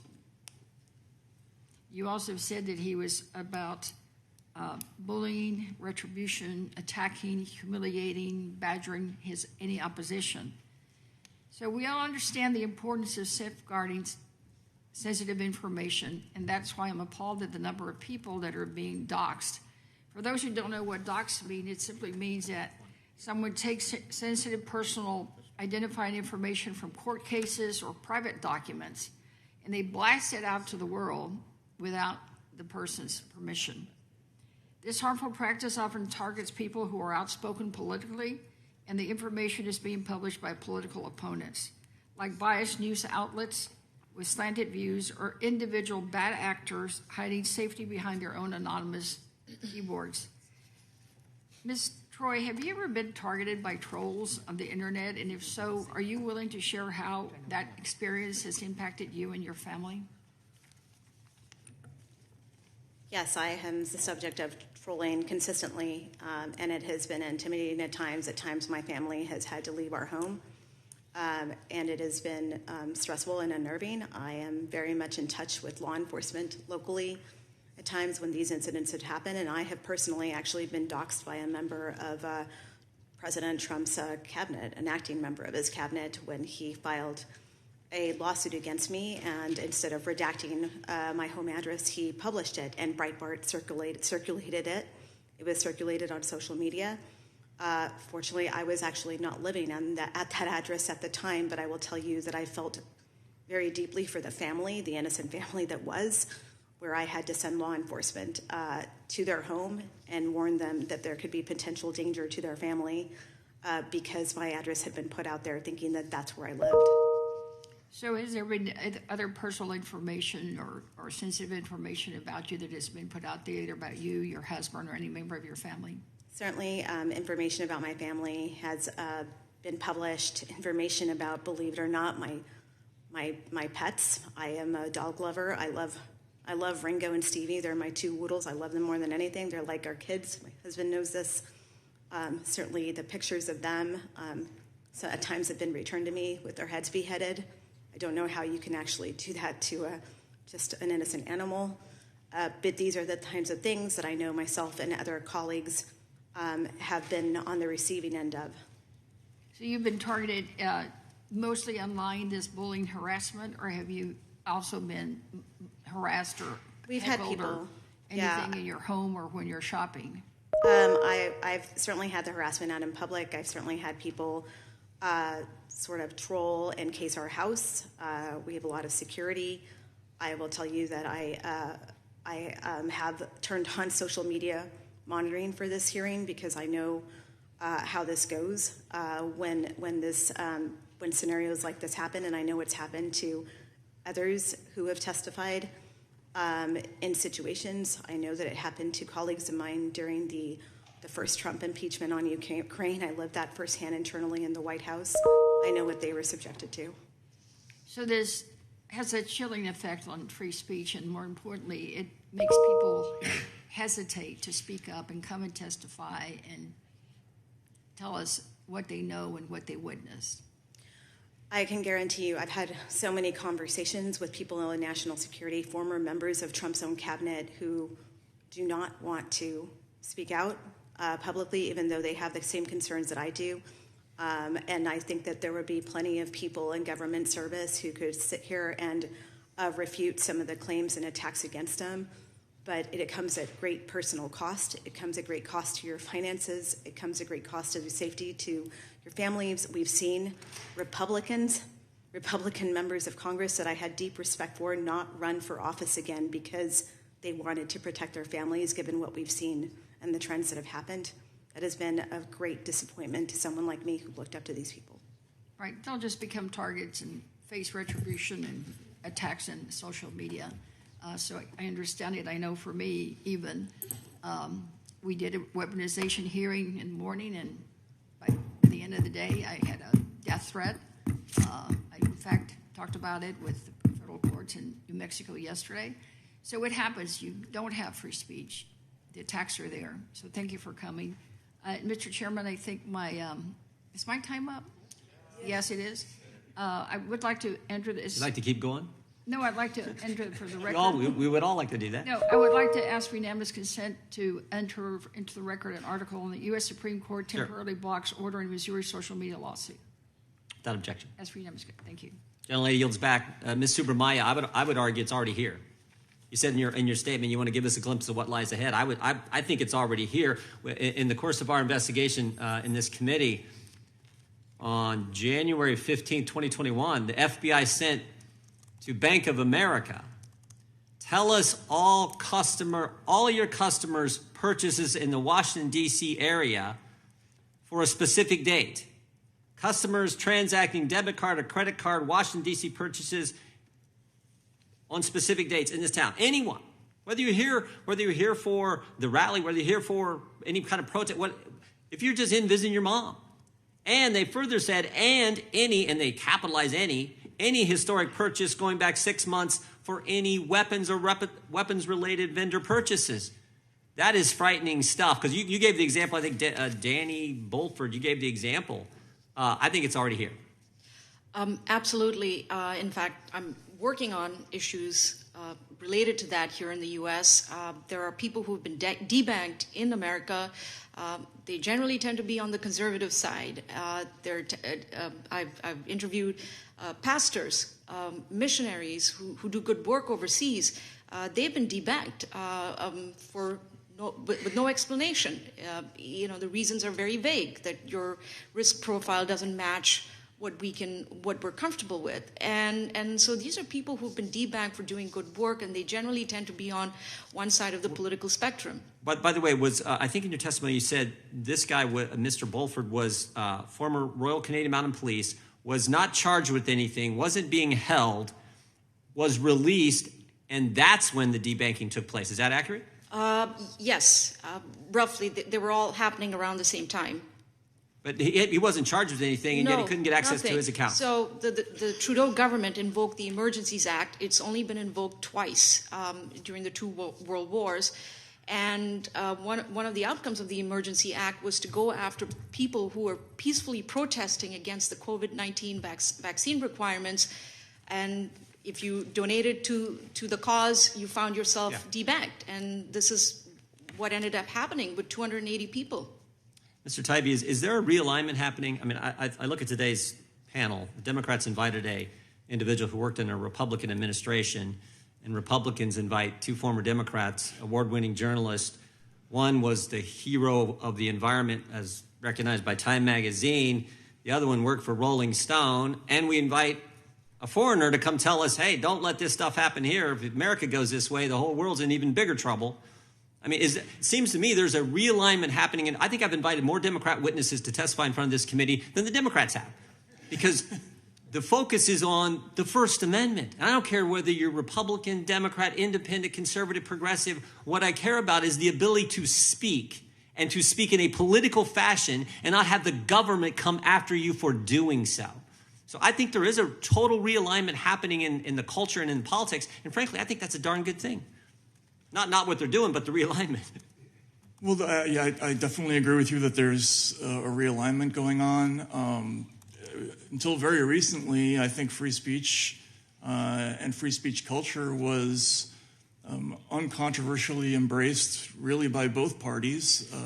During the entire early period of the war on terror, those issues strongly animated most Democrats that I knew. Most of my friends were in opposition to laws like the Patriot Act, or at least concerned about them, the potential for overreach there. Most people understood, for instance, the work of the ACLU in defending cases like the Skokie March. And to the point about hate speech that was brought up before, I think it's important to point out that the reason that they defended those marchers is not because they liked hate speech or they liked Nazis. Right. It's because the American tradition understands that the moment you grant a government official the right to prohibit one kind of speech, you're going to have a whole series of people. Yeah. Those people are all civil rights activists. They were afraid that the next thing that would happen would be, Southern officials banning NAACP marches. They used to be sort of universally understood in America, and for some reason in the last decade or so, there's been a complete change in how we look at those issues. Yeah, I just want to do one last thing in the remaining few seconds I got. Let's put this on the screen, because I think this is interesting, too. It tells you how upside down things have become. We have testifying in front of us today Ms. Subramanya, who is from Canada, telling us, look, get ready, because we've seen what's happened in our country, and we don't want it happening here. This is a recap of a phone call from one of the executives at Facebook with folks from the White House. And the person recapping this just happens to be the former UK minister in the Member of Parliament, Nick Clegg. And he says this: I countered that removing the content like the White House wanted them to do would represent a significant incursion in traditional boundaries of free expression in the United States. So we got a Canadian warning us, we got a Member of Parliament warning. I think it's interesting, the irony here, that someone from Great Britain is telling us about what our rights are. I mean, we had a little skirmish way back in 1776 about this very kind of thing. I mean, this is how upside down it has gotten. I don't know Ms. Subramanya's politics, but 2 former Democrats, 3 journalists, and they've invited a Republican. It just tells you what is going on. But I think, again, underscoring how important this is. And it's not crazy, it's not bogus, it's not unfounded, as the Democrats have said. And the Fifth Circuit has certainly said it's not those 3 things. I'm over time, but I'll now yield to Mr. Allred. The gentleman from Texas is recognized for 5 minutes. Thank you, Mr. Chairman. I yield my time to the ranking member, Ms. Plaskett. Thank you to my colleague for yielding the time. Just first, let's get correct. Ms. Troye is the first Republican that we have called as a witness, and unfortunately, we get one and you get three. That's the unfortunate part of being in the minority. So you probably have invited more Democrats than we have, but she's the first Republican. And I would remind you, Mr. Chairman, if you didn't know, that that gentleman on the wall over there, Lamar Smith, the good man from Texas, was my first boss here when I was a staffer on the Hill. I also worked for Rob Portman when he was a member of the House and worked in the Bush administration. I've stayed where I am. People ask me, why are you a Democrat? I thought you were a registered Republican, and I was. And I looked around, and the Republican Party had moved and shifted to the right, and I was exactly still where I was. And so realized that I could not be a part of that party anymore. But in asking some of these questions, one of the things that you brought up, Ms. Troye, that I thought was very interesting is the discussion of these loyalty tests. And we have heard the president say that he's going to do this again. And I bring this up because the loyalty test is about his use of the federal government to exact revenge on individuals. Trump has said that he is going to weaponize his next administration. But in order to do that, he must have individuals who will do what he asked them to do outside of their duties in whichever specific position that is. And, I know that in the last administration, we've learned that the president was obsessed with loyalty from his staff. We all want loyalty. We all want people who are going to give us their loyalty. But some of us think of loyalty as in a different way. I think of loyalty from my staff as telling me when I'm messing up, telling me when something is wrong, because they don't want me to do the wrong thing. That is loyalty. But President Trump has a different sense of loyalty. His aide, Johnny McEntee, even conducted loyalty tests, including one-on-one interviews with political appointees across different agencies. Of course, I had been an appointee in a Republican administration, Democratic administrations. They have interviews with you to see where your ideology is, but it is not necessarily to see if you are going to give blind allegiance to the president. In this one, it says that these interviews were to root out threats of leaks and other potential subversive acts. If he wins again, Trump has pledged to overhaul agencies and expand this loyalty test to not just political appointees, but non-political career employees who have spent decades building their knowledge and expertise and possess invaluable experience that brings continuity to our government across different administrations. I know when I worked at the Department of Justice, it was important in each one of the divisions to have one person who was a career person to sit in all of the discussions to ensure that there is continuity of government. They're vital public services. This notion of throwing our systems and career officials, like national security officials, out the window based on political ideology should be troubling to us all. Ms. Troye, are you familiar with the loyalty tests, and can you explain their purpose within the Trump administration? I am. I'm very familiar with the loyalty test. It certainly was being enacted towards the end of the Trump administration, where they were staffing people who I would say did not have the credentials traditionally into very senior roles in the National Security Council.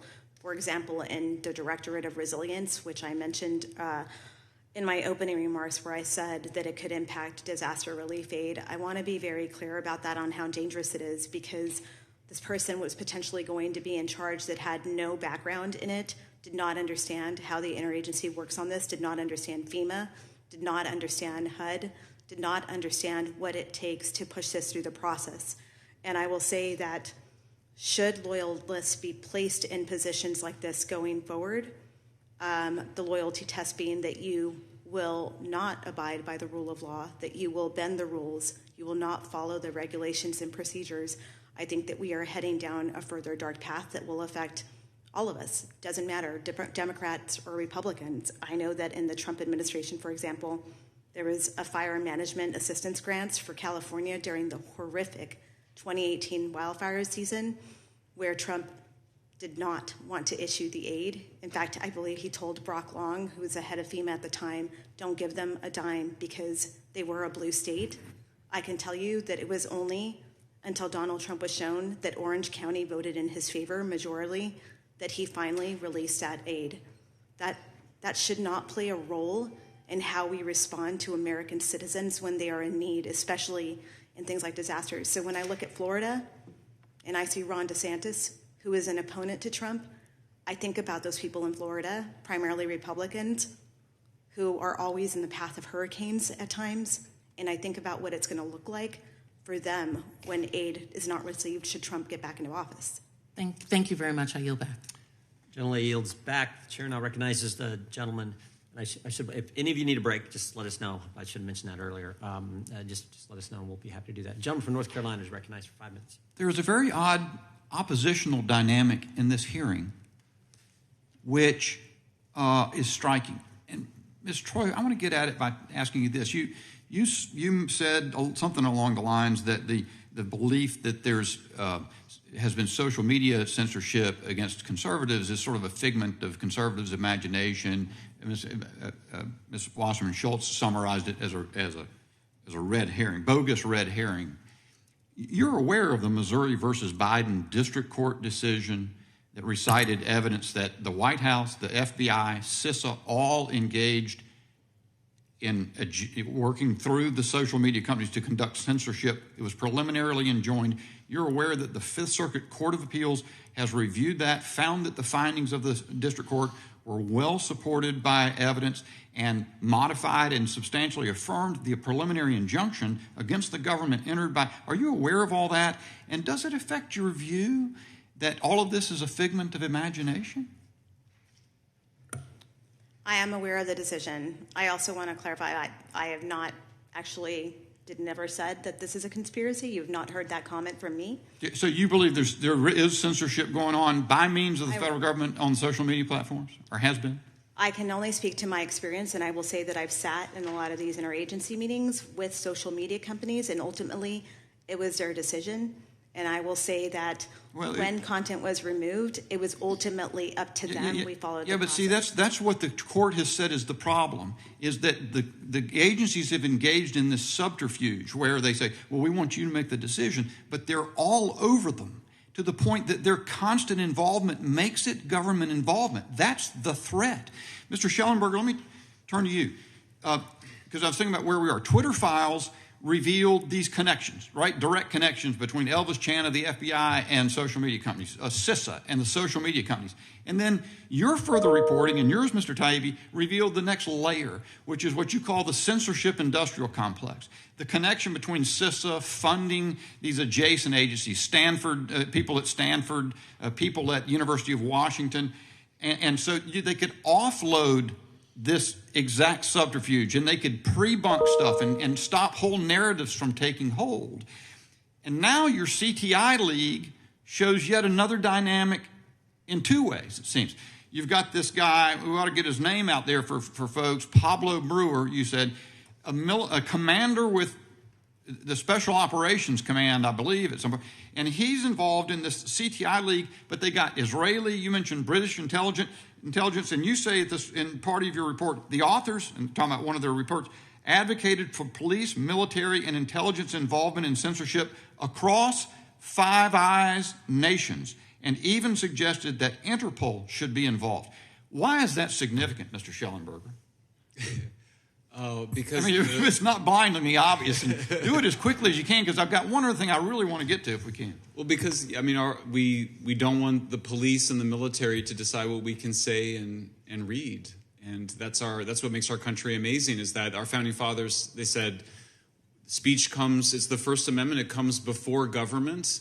Where it's not in Europe, the king would decide whether you could say things. We didn't want it that way. We said we want to decide. Here's what it tells me that's chilling. And Ms. Subramanya, I'm minded of your presence here as a Canadian. So if they can't do it directly from the FBI, then they get institutions, academic, pseudo-academic institutions involved. If they find that that's going to be blunted because we can go take their funding away because there's U.S. agency funding, then they get the Five Eyes involved. If they can't stop it here in the United States, they can go get the European Union or the other governments to say, we're not, or Canada, to deem this stuff to be threatening. That's what, and the dynamic deepens and deepens. This is a big deal. And here we are, every person on the minority side has talked about Donald Trump. I would think, Ms. Troye and others, that if you're concerned, if you're genuinely concerned about Donald Trump as a threat, what we're talking about today should be all the more threatening to you, because we're talking about setting precedents and diminishing the ability of Americans to express themselves. So, Ms. Subramanya, back to you. Republicans have been involved in this, by the way. The former chairman of the Senate Intelligence Committee, Mac Thornberry, helped to repeal the Smith-Mundt Act. Nikki Haley said the other day that we ought not be able to allow to have anonymous Twitter accounts. What do you make of this dynamic that I describe in that and what you're seeing in this hearing? That the party that has established, frankly, the liberals established fundamental principles of free speech through the Warren Court. They've been continued consistently by the Supreme Court, but now they're under threat by the other side who just wants to talk about Donald Trump. What is going on? Oh boy. So, look, I can't speak to what's happening here in America in terms of the internal political situation here. What I can point to is the fact that I come from a country where free expression, the right to express oneself freely, has been under threat. And it happened in a very short period of time. It just happened under 10 years. And it's happening all over the world now. It's happening in Ireland. Ireland is about to pass legislation which is among the most, it's one of the most draconian hate speech laws in the world. They're trying to stamp out hate. How does one stamp out hate? It's part of the human condition. And this is extremely worrying. The government cannot define hate, but yet they have this legislation. It can even come down to a situation where you could have a meme on your phone, and the Irish police would have the authority to come and arrest you, even if you haven't shared that meme. This is where we're going. It's straight out of Minority Report, where the precogs determine that you're about to be hateful and they come and arrest you. And this is happening in a Western liberal democracy. And so we have to look at the warning signs. We have to look at what's happening in Canada. We have to look at what's happening in Ireland and France and the EU. And you're absolutely right. The governments will find ways to go about censoring people. We know that's happening under the Biden administration, where they got media companies like Facebook and Twitter to deplatform content on their sites which the administration didn't like. But since it comes from a private platform, it doesn't violate the First Amendment at first glance. But if it was under duress from the federal government, then there are grounds to believe that it violates the spirit of the First Amendment. My time's long expired. Mr. Chairman, yield. Gentleman yields back. I mean, it's all frightening, but the name, Cyber Threat Intelligence League, it sounds like it's out of Marvel comic. It's like they give it this name, but it's like it's frightening what's going on. The gentleman from California is recognized for. Thank you, Mr. Chairman. Subramanya. Thank you. You just happened to provide the opening for my comments. Indeed, we need to be very, very aware of the potential use of government to the weaponization of government against individuals, against free speech, against those who would oppose the government. And your concern is a very real concern. And America has a need to be concerned because we have a former president and a gentleman who wants to be president again, who is in the process of articulating and laying out his agenda for a new term as president. Donald Trump has been very, very clear how he intends to use the government to really achieve the things that you are fearful of happening. And it's very clear what he intends to do. He has said so publicly in his political rallies. Just a couple of weeks ago, he reposted on Truth Social, his network, calling for the New York Attorney General and Supreme Court judge to be placed under citizen's arrest. These two individuals, you remember, are the prosecutor and the judge in his civil fraud case in New York. Clearly would use his power as president to attack the judicial system in America. He has since gone on to attack both, again, on social media and threatened to indict any opponent he faces and take them out if he wins in 2024. Indeed, we do have reasons to be concerned about the future. Should this man become president, I think one of my colleagues on the majority side indicated that we should look to the 4 years when Trump was president to what he did then as president. And many of the things that the witnesses are concerned about did, in fact, take place during his presidency. One example of a larger pattern of Mr. Trump's rhetoric is repeatedly and egregiously used his position of power to spread conspiracy theories, fan the flames of discord with inflammatory rhetoric, and make threats of political prosecution. Words have power, particularly when they're used by someone who's so prominent in our news. Certainly, all of you, including all of us, are concerned about the right to free speech. And I would be very interested to see what legislation comes forward as a result of these hearings, where we are basically repeating what we heard 9 months ago. So what is the legislation that would address this? Mr. Shellenberger, you presented 4 different ideas. I'm not going to ask you to repeat those. They're in the record, and I'm curious to see if the majority will take them up, or just, again, to flog this horse one more time. We've seen the real consequences of Mr. Trump's behavior. We saw it after he repeatedly attacked the FBI for what he thought were their transgressions. And so what happened to career FBI agents? They are threatened, seriously threatened, in their homes, death threats. And of course, January 6th is well known, and we won't go into that in great detail. So, Mr. Troye, from your experience in the White House, has Donald Trump used his rhetoric as a weapon, weaponization of government? Absolutely, and some of the examples that I provided are examples of how the government was used against the people under Donald Trump.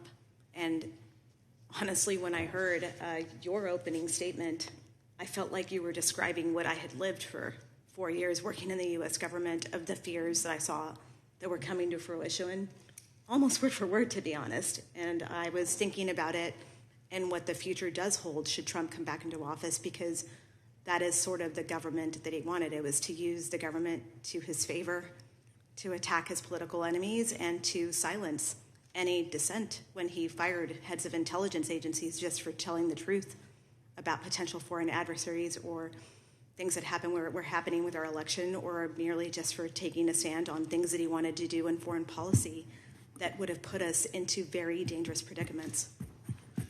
Thank you very much. My time having expired. Yield back. Gentleman yields back. Chair recognizes the young lady from Florida. Thank you, Mr. Chairman. You know, for the life of me, I cannot find anywhere in the public notices, in our meeting memos, in our congressional hearing documents, any mention of where this is a hearing about President Trump. It escapes me. I know that we have a literacy crisis in this country, and I am shocked that it has made its way to the halls of Congress. I think we should do something about that. Anyways, I speak for all Americans, I believe, when I say that it really shouldn't matter who's in office. It really shouldn't matter who is in the White House, because regardless, we should all be concerned about our constitutional rights. We should all be here protecting our constitutional rights. And so I would encourage my Democratic colleagues that they should, I don't know, focus on the evidence that has been presented here, because it impacts all Americans, not just Republicans, but Democrats too. So I think that we could actually do something to address the weaponization of government in a bipartisan fashion, because it has tremendous impacts on our everyday life. So I'm going to just jump right into it. Ms. Troye, I appreciate you being here. My colleague, Mr. Bishop, touched on this, but I want to just make sure that I am exceptionally clear. You said that, quote, the government is not taking social media posts down, end quote. This is from your opening statement. You said that the censorship of American people is, quote, the result of the social media companies exercising their First Amendment rights. You were part of Vice President Pence's team, were you not? Yes, that is correct. And so as someone who is familiar with White House officials, you can confirm that the Deputy Assistant to the President and Director of Digital Strategy, Rob Flattery, and the White House Senior Advisor, Andrew Slavitt, are indeed government officials and not social media executives, correct? Yes, when they were serving in the White House, they are government officials. Okay, so on February 6, 2021 at 9:45 p.m., I just love when we have timestamps and all this in writing. It helps tremendously. When Mr. Flattery emailed Twitter executives demanding the immediate removal of accounts linked to Biden's adult daughter, he stated, please remove this account immediately. He also stated, quote, I have tried to use your form 3 times. It won't work. I think this is ridiculous that I need to upload my ID to prove that I am an authorized representative of the president. 2 minutes later, at 9:47 p.m., Twitter executives responded saying, thanks for sending this over. We'll escalate for further review here. He shot back. I cannot stress the degree to which this needs to be resolved immediately. Those accounts were then suspended and taken down. Now, fast forward about a month, Mr. Slavitt, Biden's White House senior advisor, said in writing, you know, it would be nice to establish trust with Twitter executives. Internally, we have been considering what our options are on what to do about non-compliance. Is that a threat? Would you consider that a threat from Biden White House officials to social media company executives to censor Americans' First Amendment rights? I think you would have to ask that question to them. I can't speak for what was intended by that message. If you were in that position, what would you do?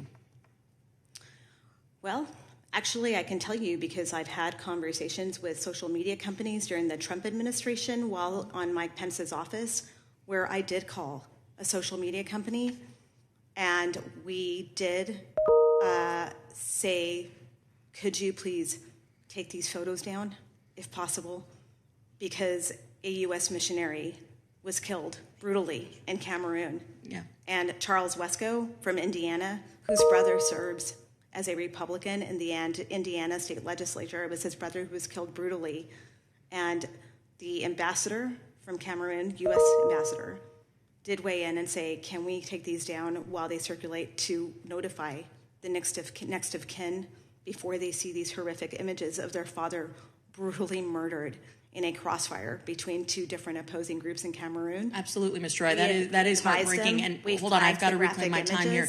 But so, Ms. Troye, what I'm saying is, I just presented. No, ma'am. I presented you with a parody account that the White House had to take down. A parody. That is a very different situation than graphic photos of a tragedy. Would you agree? I am speaking. That's a simple yes or no. A situation where Ms. Troye, if you cannot distinguish between a parody account and memes and jokes versus graphic photos, that's a problem. I can't speak to what they were referencing. I don't know. I just laid it out for you, but I'll reclaim my time. I'm going to switch to you, Mr. Shellenberger and Mr. Taibbi. Thank you guys for appearing here before. In a very short order, I have to go appear before the CDC director, Dr. Cohen. Please talk about the treasure trove of evidence that you have found with regard to the CDC silencing world-renowned epidemiologists such as Dr. Jay Bhattacharya and the impact that that has had on public health and the health of various Americans around the country because of the work of the CDC and FDA silencing these voices. Time of the gentlewoman has expired, but that the witnesses can respond and answer the question. Thank you, Mr. Chairman. Just very briefly, during a crisis, you need free speech, so you can respond, you can have these issues, you can debate them, and what we saw was both Harvard epidemiologist Martin Kilduff and Stanford epidemiologist Jay Bhattacharya were both censored. Dr. Bhattacharya was put on a trends blacklist. The things that they were advocating was mainstream epidemiology. and their voices were stifled, and we now have seen the consequences of it, most particularly this horrendous learning loss among children that could have been avoided if we had adopted what Dr. Bhattacharya was recommending. Mr. Taibbi, go ahead. Just quickly, if I could, the trans blacklist image that we saw with Dr. Bhattacharya, that was one of the very first things that we found in the Twitter files. And it was an early example of what we came to understand as malinformation. It's the idea of something that's not untrue or it is true, but is believed to produce an undesirable political result. This is extremely dangerous. Dr. Bhattacharya has had a legitimate scientific opinion. He turned out to be correct. His study was later ratified by the WHO. But it was considered to be against the policies of the current government. And so he became one of the most suppressed people in the country during 2020 and 21, which is exactly what the First Amendment was designed to prevent. I would just point out before recognizing Mr. Goldman that we will take you up on what you said, Ms. Troye. Ms. Kamick asked you a question and about Mr. Slavitt and Mr. Flaherty, and you said we should ask them. And we're going to. That's why we sent them a subpoena this morning. We want them to come in and answer these questions about why the White House was attempting to censor American speech. With that, I recognize the gentleman from New York for 5 minutes. Thank you, Mr. Chairman. My colleagues and friends from North Carolina and Florida are asking why we are talking about Donald Trump. The answer is because this subcommittee is called the Subcommittee on the Weaponization of the Federal Government.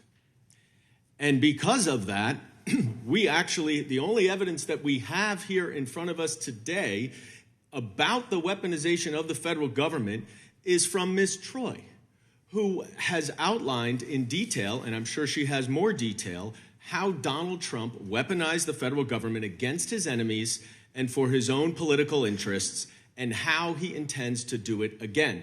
So if we really want to talk about the weaponization of the federal government, we should talk about it, and that's Donald Trump. That's not this grand, crazy conspiracy of how the administration has utilized the social media companies against whom the First Amendment does not apply in order to suppress speech. This is actually the second hearing, I guess our quarterly hearing now, on the Twitter files with the same witnesses that we had. In the first hearing, I asked Chairman Jordan if he could identify any evidence of the government under the Biden administration actually censoring anyone through the social media companies. He pointed out to me an email on January 22nd from Clark Humphrey to flag a tweet that was from Robert F. Kennedy Jr. as evidence. The problem was, and the chairman did not acknowledge this, the tweet was never taken down. How can you have censorship if the tweet was not taken down? And since March 9th, that hearing, this committee has had 29 witnesses. Were the gentlemen you? I will not only just because I have a bunch. You're the chairman, so I'm sure you'll respond after me. The 29 witnesses have testified, and every single one testified that the government never coerced, pressured, or threatened any social media company to remove any content. Mr. Taibbi, I introduced a letter that I led to X. Let's call it X now. That way we can know the difference between when Elon Musk took it over and before when it was Twitter. From November 21st. Have you read this? No. Well, do you think it would be problematic if X leaves up terrorist violence and propaganda in violation of the terms of service? Terrorist violence or terrorist propaganda? If it violates their terms of service, is it problematic? Well, it depends on what the content is, but they're a private company. They can do what they want with the content. Aha! They're a private company, and they can do what they want with the content. Do you think it's problematic that X would profit off of terrorist violence, propaganda, and content on their social media platform? Well, first of all, just to go back to No, just answer the question. I don't have time. Do you think it's a problem if they profit off of it? Well, if the company makes money doing what it does, I don't necessarily see a problem with that. Okay, interesting. So let me just move on, because you said the biggest concern, sir, I'm sorry, you said the biggest concern that you had from the Twitter files was the systematic flags for social media companies. Now, the Stanford EIP that you're talking about, I'm sure you are aware, has documented that the social media platforms to whom they flagged potentially problematic tweets took action on only 35% of them, and only 13% of them were removed. Mr. Shellenberger, you said the biggest problem, and let me just ask you, Mr. Taibbi, real briefly, you would agree that these flags, that the systematic flags that you saw were flags for a violation of the terms of service of the social media company, is that right? Sometimes, but sometimes in the case of the instances like Congressman Massey, they were actually true information. Well, that may be the case, but the flag was for a violation of the terms of service. It's for their interpretation of a violation. And then the social media company has to determine whether or not it is actually a violation of their terms of service. And in 87% of those flags, they were not removed. Mr. Shellenberger, in brief time, you said that the censorship, the biggest problem you have is the censorship that you talk about is election interference. Do you agree that Russia used social media, including Twitter, to interfere in the 2016 presidential election? Yes. Thank you. Now, we've also briefly, if I may, Mr. Chairman, just have extra time that my colleagues have had. You've talked about the Hunter Biden laptop and how the FBI knew it existed. You are aware, of course, that the laptop, so to speak, that was published in the New York Post was actually a hard drive that the New York Post admitted here was not authenticated as real. It was not the laptop the FBI had. You're aware of that, right? It was the same contents. How do you know? Because it's the same. I mean, you would have to authenticate it to know it was the same contents. You have no idea. You know hard drives can be manipulated. Are you suggesting the New York Post could participate in a conspiracy to construct the contents of the Hunter Biden laptop? No, sir. The problem is that hard drives can be manipulated by Rudy Giuliani or Russia. Well, what's the evidence that happened? Well, there is actual evidence of it, but the point is it's not the same thing. There's no evidence for it, so you're engaging in a conspiracy. I'm glad you agree with me, Mr. Shellenberger, that transparency is the most important thing. And my last question for you is, do you think it would be transparent if Hunter Biden came to this Congress and testified in a public hearing, and more transparent than if he testified privately? Literally, I've never thought about that. I have no idea. You don't know? Literally never thought about is that. Is public testimony more transparent than private testimony? Are you familiar with the First Amendment? Mr. Chairman, I yield back. The Congress shall take no action to abridge freedom of speech. Yeah. And that's what you just described. Mr. Shellenberger, is 13% censorship still censorship? Absolutely. And the other 87% is what we call the chilling effect that the courts have long recognized that they engaged in. That is the problem. There's a broad by the way, part of the operation, Congressman Goldman, part of the operation was to change the terms of service. So you see them constantly trying to change the terms of service. You see them, it was 35% of the URLs that were, this according to EIP, were labeled, removed, or soft blocked. That's all forms of censorship. That censorship is not just removal. But 65% were not. So how can the government be so coercive? So does the First Amendment say that the government can does the First Amendment say the government can censor 35%? Time of the gentleman has expired. They're not censoring. They're flagging in the social media companies. So under coercion, 35% of a First Amendment? Or? It's not the First Amendment. It's the terms of service, as you said, and they are flagging it for the social media companies to make their own decisions. That is not the First Amendment. That is the terms of service. We have just seen them. Congressman, you're an attorney. You know that 4 federal judges have already ruled that. And I know that it's on appeal in front of the Supreme Court right now. That debate was very constructive. Ooh, that was fun. I think that got to the heart of the issue. That's the problem right there. The gentlelady from Wyoming is recognized for 5 minutes. Thank you. You know, when you were here in March, I commented that sunshine is the best disinfectant and that this place needs to be fumigated. We've been working hard to do that over the last 7 months, but it hasn't been easy and our work continues. Mr. Shellenberger, when you last testified before our subcommittee, you responded to a question from Chairman Jordan when he asked about the Hunter Biden laptop story, and I'm going to quote what you said. You said, quote, "Now maybe the FBI agents who were going to Mark Zuckerberg at Facebook and to Twitter executives were warning about a hack and leak potentially involving Hunter Biden. Maybe those guys didn't have anything to do with the guys that had the laptop. We just don't know." Well, you know what? Now we do know.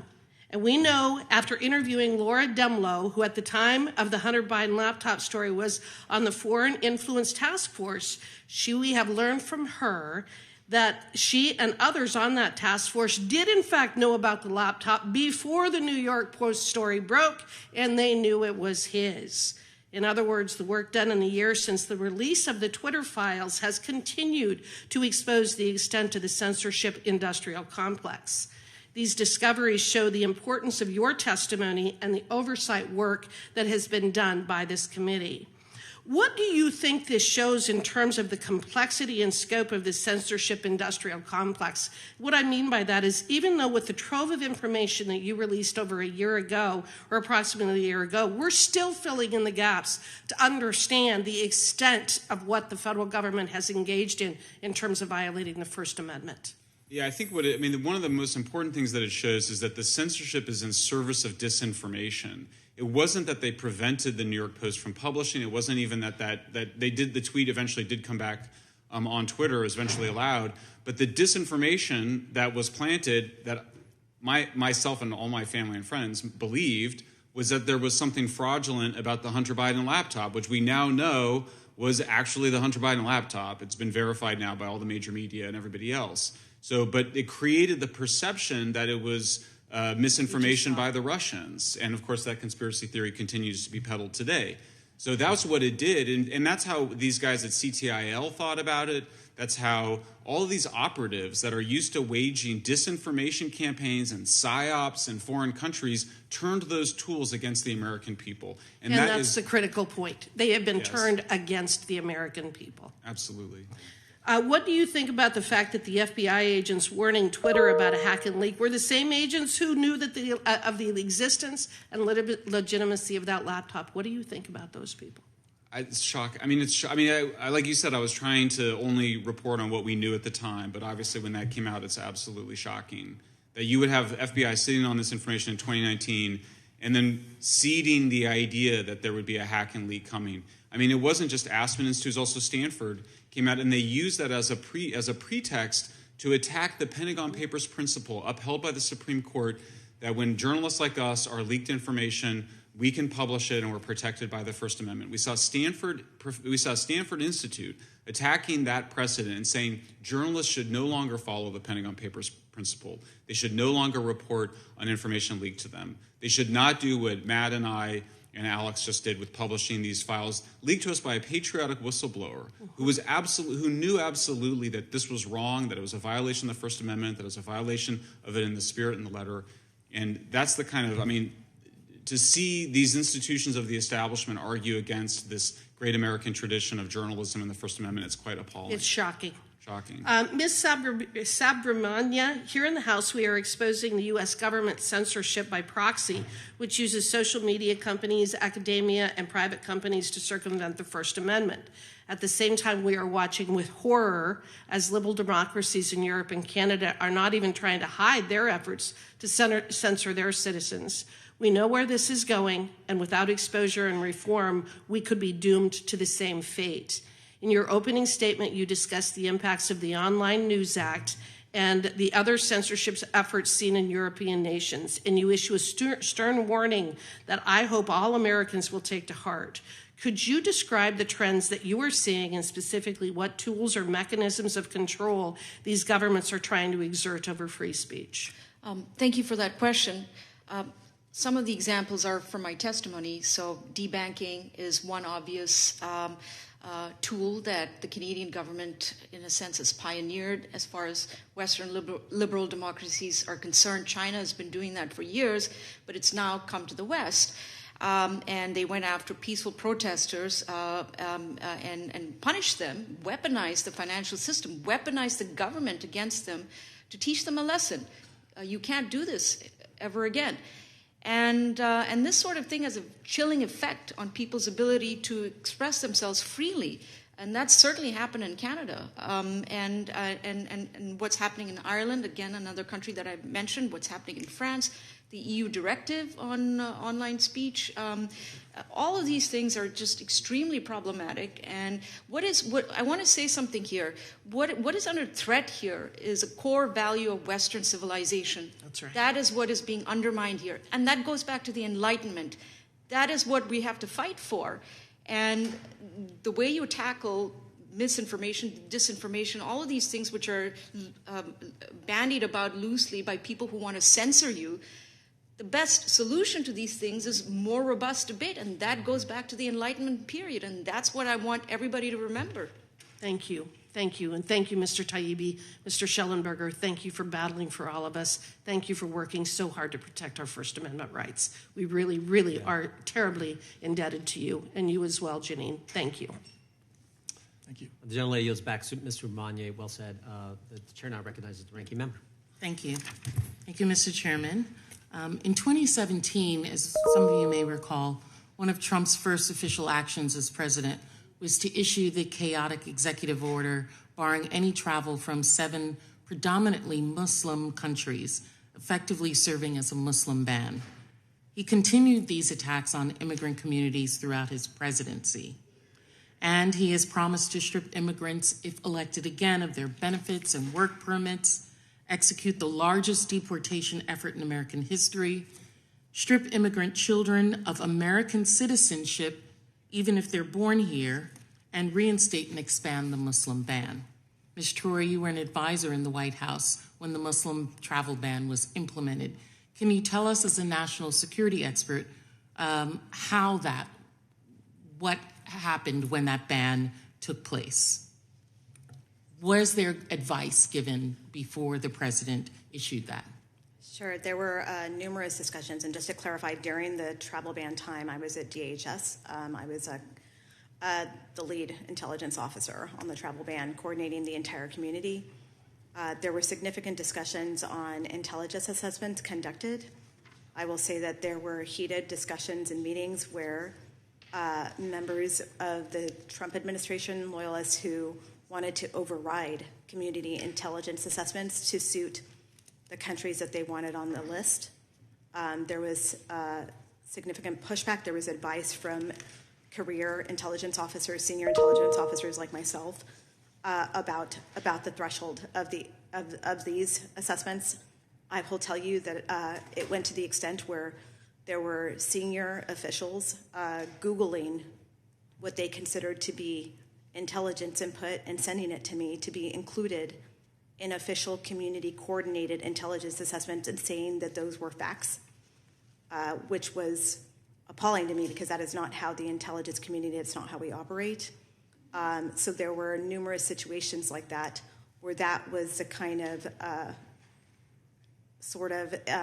dynamic that we faced on critical issues like this, which impact numerous matters of national security that I can't get into because they're classified, but those matters of national security when discussing certain countries and the impacts of the travel ban were serious, and they were raised. So in the execution of that travel ban, can you explain to us or share with us the interagency actions in the immediate announcement of the travel ban?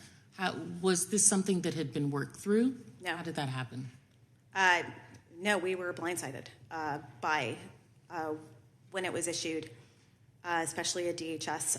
As you saw, it was horrible. There was chaos at the airports, which you saw. We did not have the proper time to figure out how we were going to implement this executive order. There was no coordination of how we would carry these things out, especially in the aftermath of it. I remember CBP agents sitting at airports and TSA, everyone was mass confusion about what was happening. The leadership of the department was not consulted or given a heads up. That is kind of how that played out at the beginning. And this is from a newly elected president who did not understand the levers of power that he had upon coming into office. I can only imagine in the next administration, should he be elected, what he would do understanding that. An individual who has a long history of racist controversies, who has xenophobia in his usage of what he has done. 1991 book by John O'Donnell in Trump's criticism of a black accountant. He says, "Black guys counting my money, I hate it. The only kind of people I want counting my money are short guys that wear yarmulkes every day. I think that the guy is lazy, and it's probably not his fault because laziness is a trait in blacks. It really is. I believe it's out of his control." And when questioned about it, he said, "The stuff O'Donnell said about me is probably true."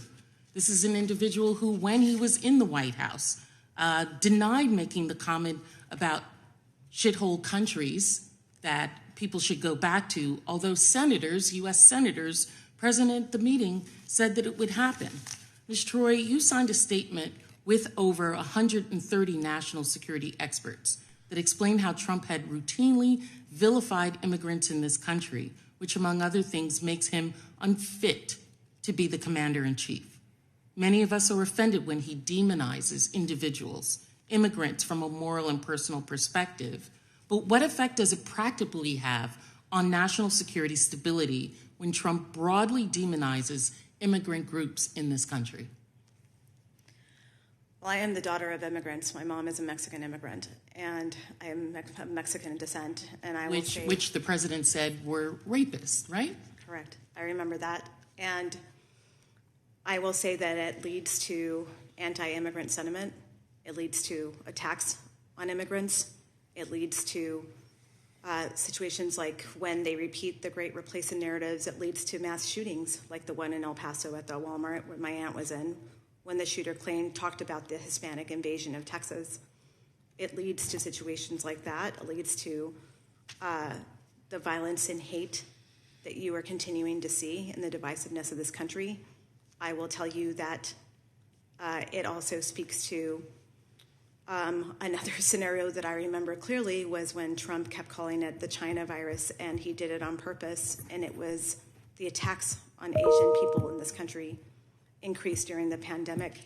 That is one thing that I know was recognized internally in the White House, that rhetoric would increase attacks on Asian Americans here, Asians in our country.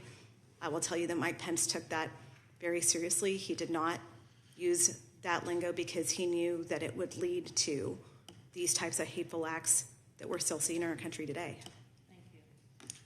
The gentleman yields back. We have one more questioner. I don't know about Ms. Sanchez, but I think we have Mr. Armstrong on our side. Then I'll give the ranking member a couple minutes for some thank yous and closing comments. I'll just take a minute or two, and then we'll be done. So if he can hang with us. Mr. Armstrong is recognized for 5 minutes. Thank you, Mr. Chairman. Upstairs, the CDC director is testifying in front of an oversight committee hearing. And when I get a chance to go up there, I'm going to ask them about the CDC using taxpayers' data to buy location on American citizens to see if they comply with COVID lockdown. And down here, we're talking about censorship and social media. And the reason I bring those two things up is because I think the First Amendment and the Fourth Amendment are what make the United States unique in the world. There's no other government on this planet that has such robust protections of both speech and privacy. They've also held up and been incredibly resilient throughout the course of time. The Fourth Amendment has dealt with listening devices and drones and telephoto lenses. And the First Amendment, you talked about Skokie versus Illinois. The problem is I don't know if they survive the digital age, not without Congress's help. And we're going to deal with the Fourth Amendment and privacy and all of that. But the First Amendment means that the government has no power to restrict expression because of its message, its ideas, its subject matter, or its content. Thurgood Marshall, pretty smart guy. And the problem we run into with the government's current and extensive efforts to censor speech on social media comes down to a few essential questions. What is permissible speech? And who decides what's permissible speech? So we've talked about it, and we've alluded to it, and we've written a report about it. But I want to talk just really briefly. Mr. Shellenberger, what is the Election Integrity Partnership? What is it? So the Election Integrity Partnership was, the idea for it came from the Department of Homeland Security's Cybersecurity and Infrastructure Security Agency. It was a collaboration of 4 NGOs, really led by Stanford Internet Observatory, to flag content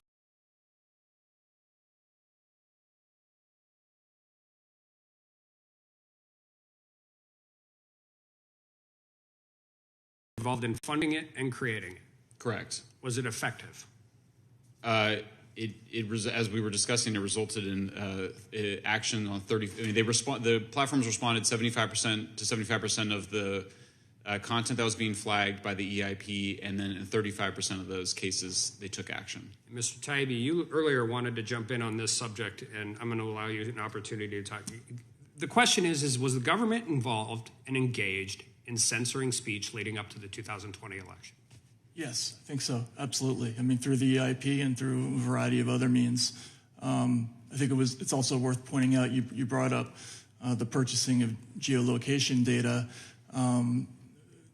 Many of the companies that do social media monitoring are also in the business of selling geolocation data to the government.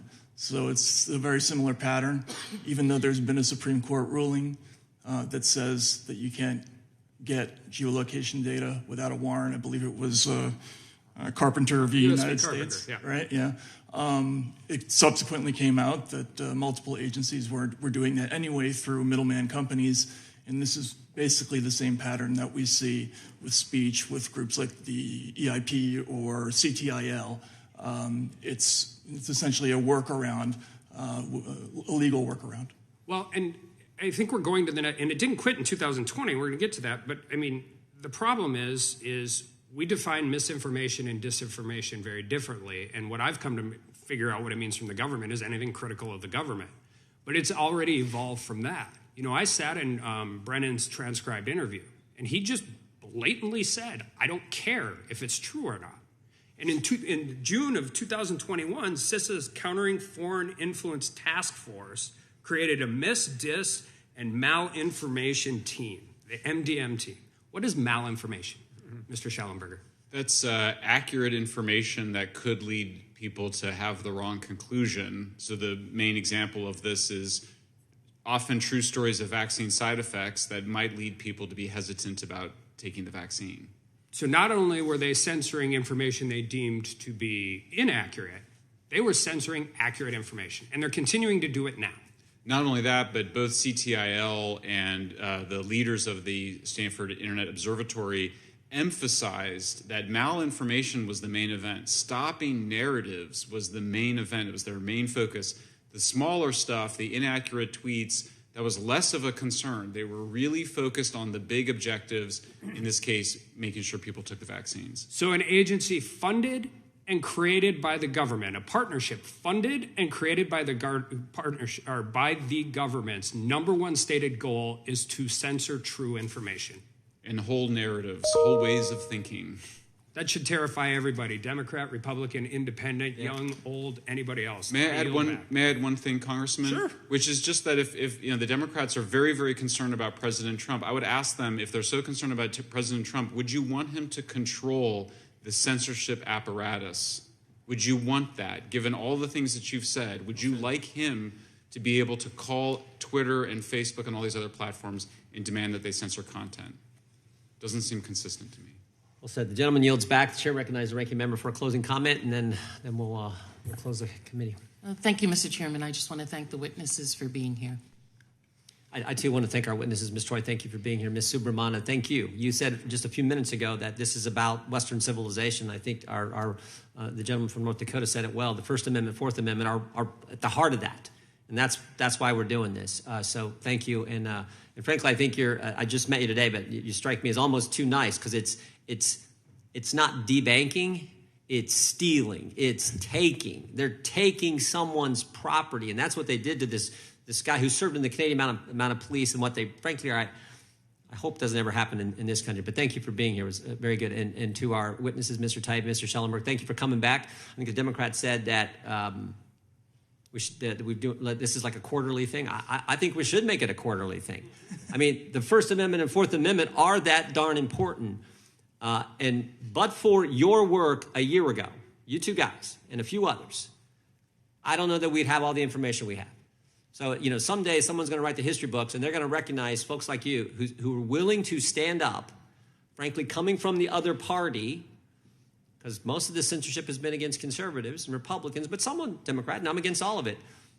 they're going to write, when they write the history, they're going to say these two guys stepped forward, along with a few others, to bring this to make the country aware of this. And then we have done now 4 reports on CISA, on the FTC, on this gyro ticketing system that the EIP and the Stanford, all these guys are working on, and others but it started there. So again, thank you, and we'll have you back if you'll come. We'll definitely have you back too, Ms. Subramanya. You were great. So thank you all for being here, and that concludes today's hearing.